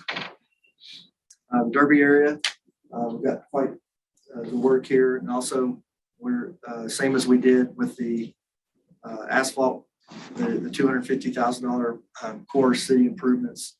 We want to take $100,000 of that money to bolster this program. But you can see that the yellow, the panel replacements, quite a bit of curb gutter and sidewalk in the green, and some ADA ramps, as well as some driveway aprons, gutter. Kemp North, we've got work in Kemp North and Kemp South. A lot of that is mostly the curb gutter sidewalk combination. Needs to be replaced next to the asphalt roadway, as well as some driveway aprons. That damaged sidewalk. Again, same thing with the green. See how much sidewalk and curb and gutter is going to be replaced in this area. Fairfax Park, the curb gutter sidewalk is the primary improvement here. Adams City, same thing. Where there's this area, there's a lot of failed panels for that concrete curb and gutter. The Tichy, there's same thing, curb and gutter along the 69th Avenue. Victory Crossing, we've got some concrete panels on 56 that need to be removed and replaced.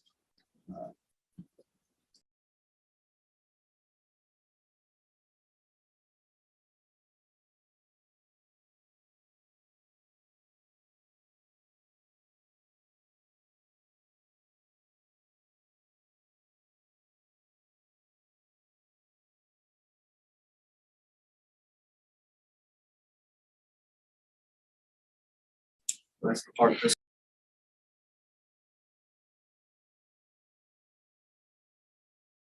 it and the landscape.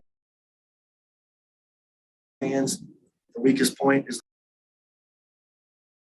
go back and replace the curb and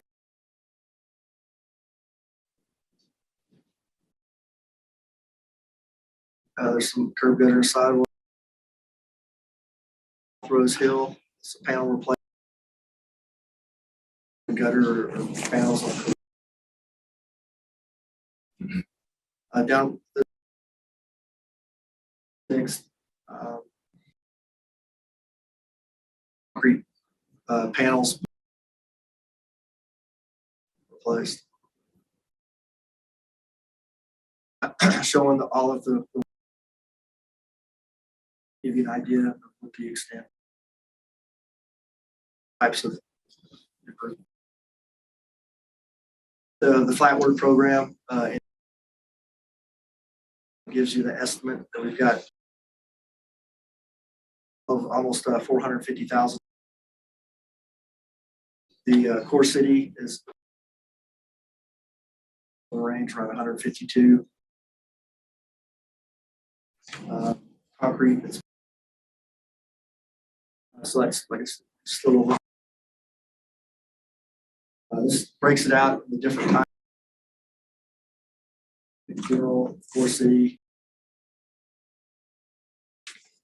On the core city improvements line activity, we do have a budget to add in there. And we want to bring this to you. That's management program. So that we can get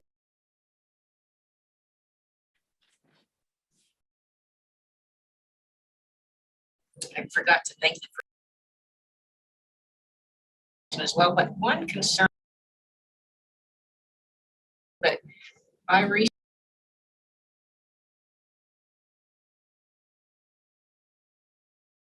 is no city staff later on.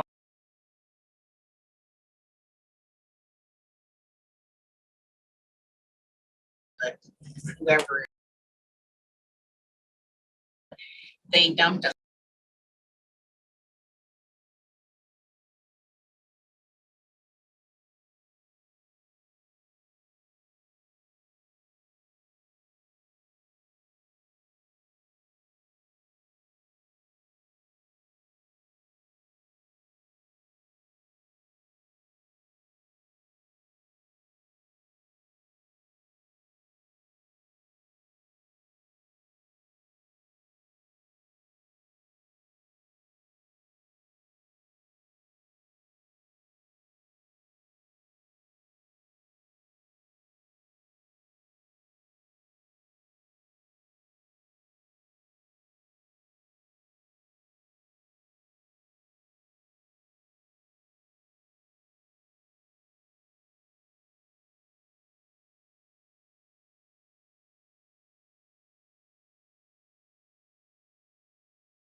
presentation up there on this stuff.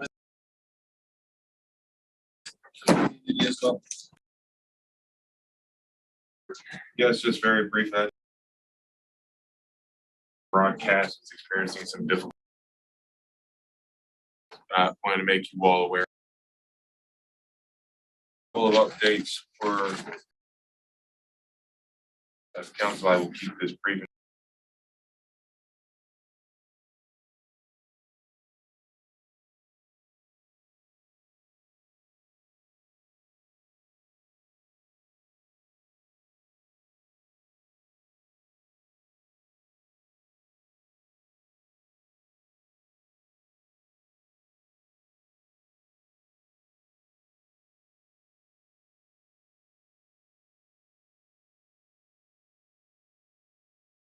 At the beginning.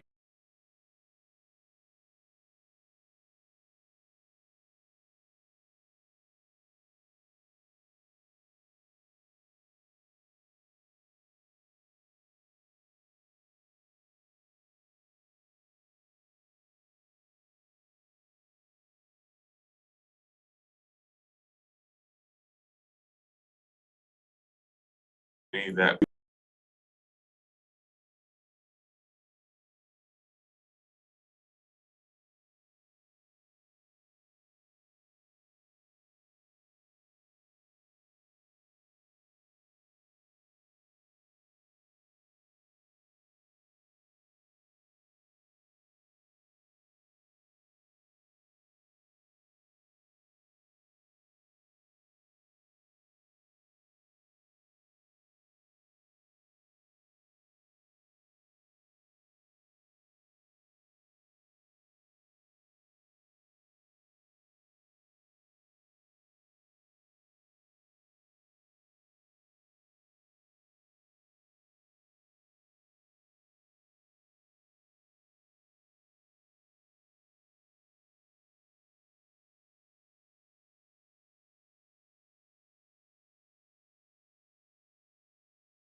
came up.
Are asking.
Is,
ozone forming pollution sources and strengthens enforcement. So finally just strengthens between state and federal agencies. That was announced today.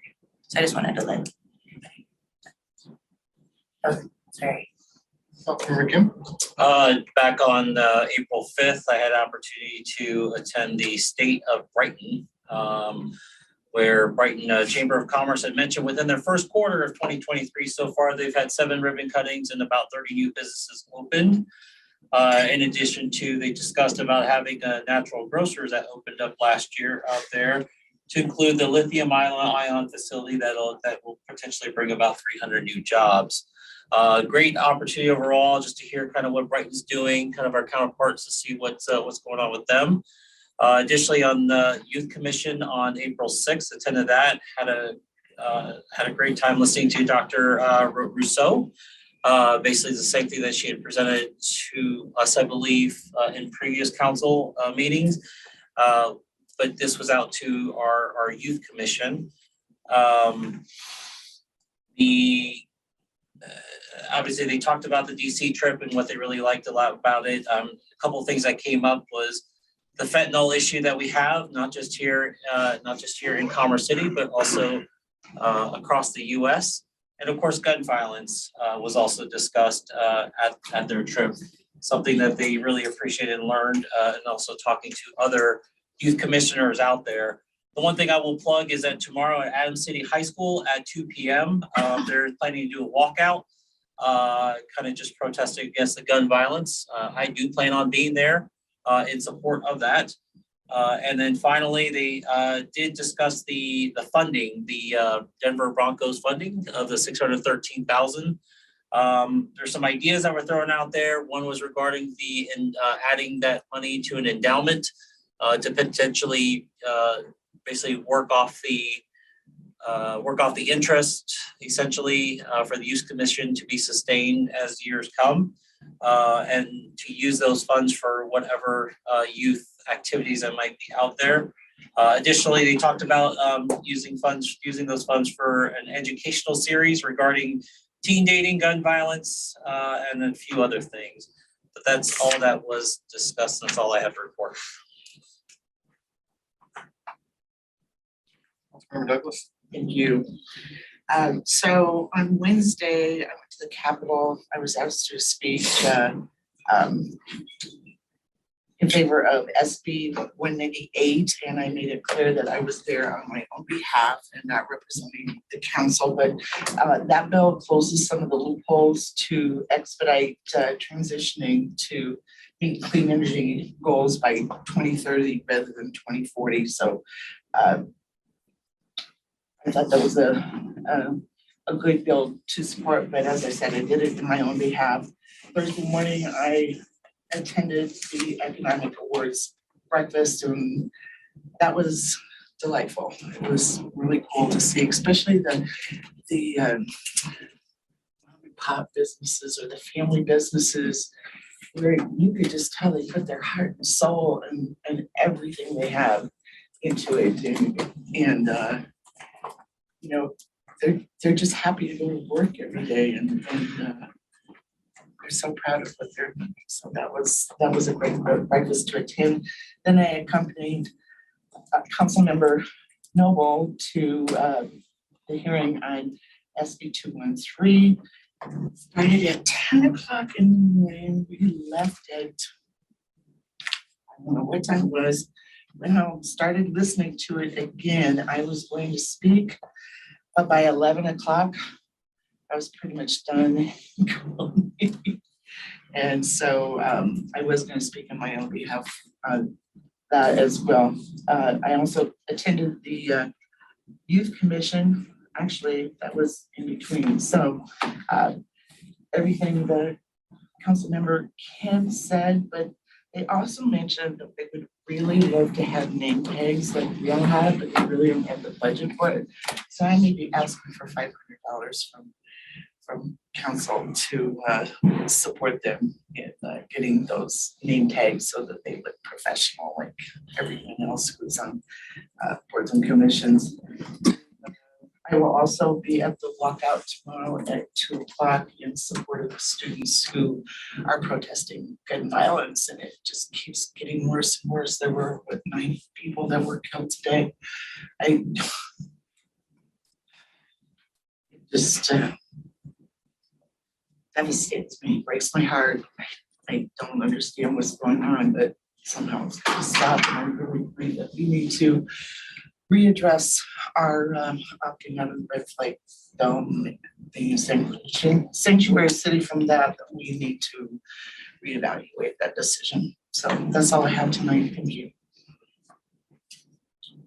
Any others?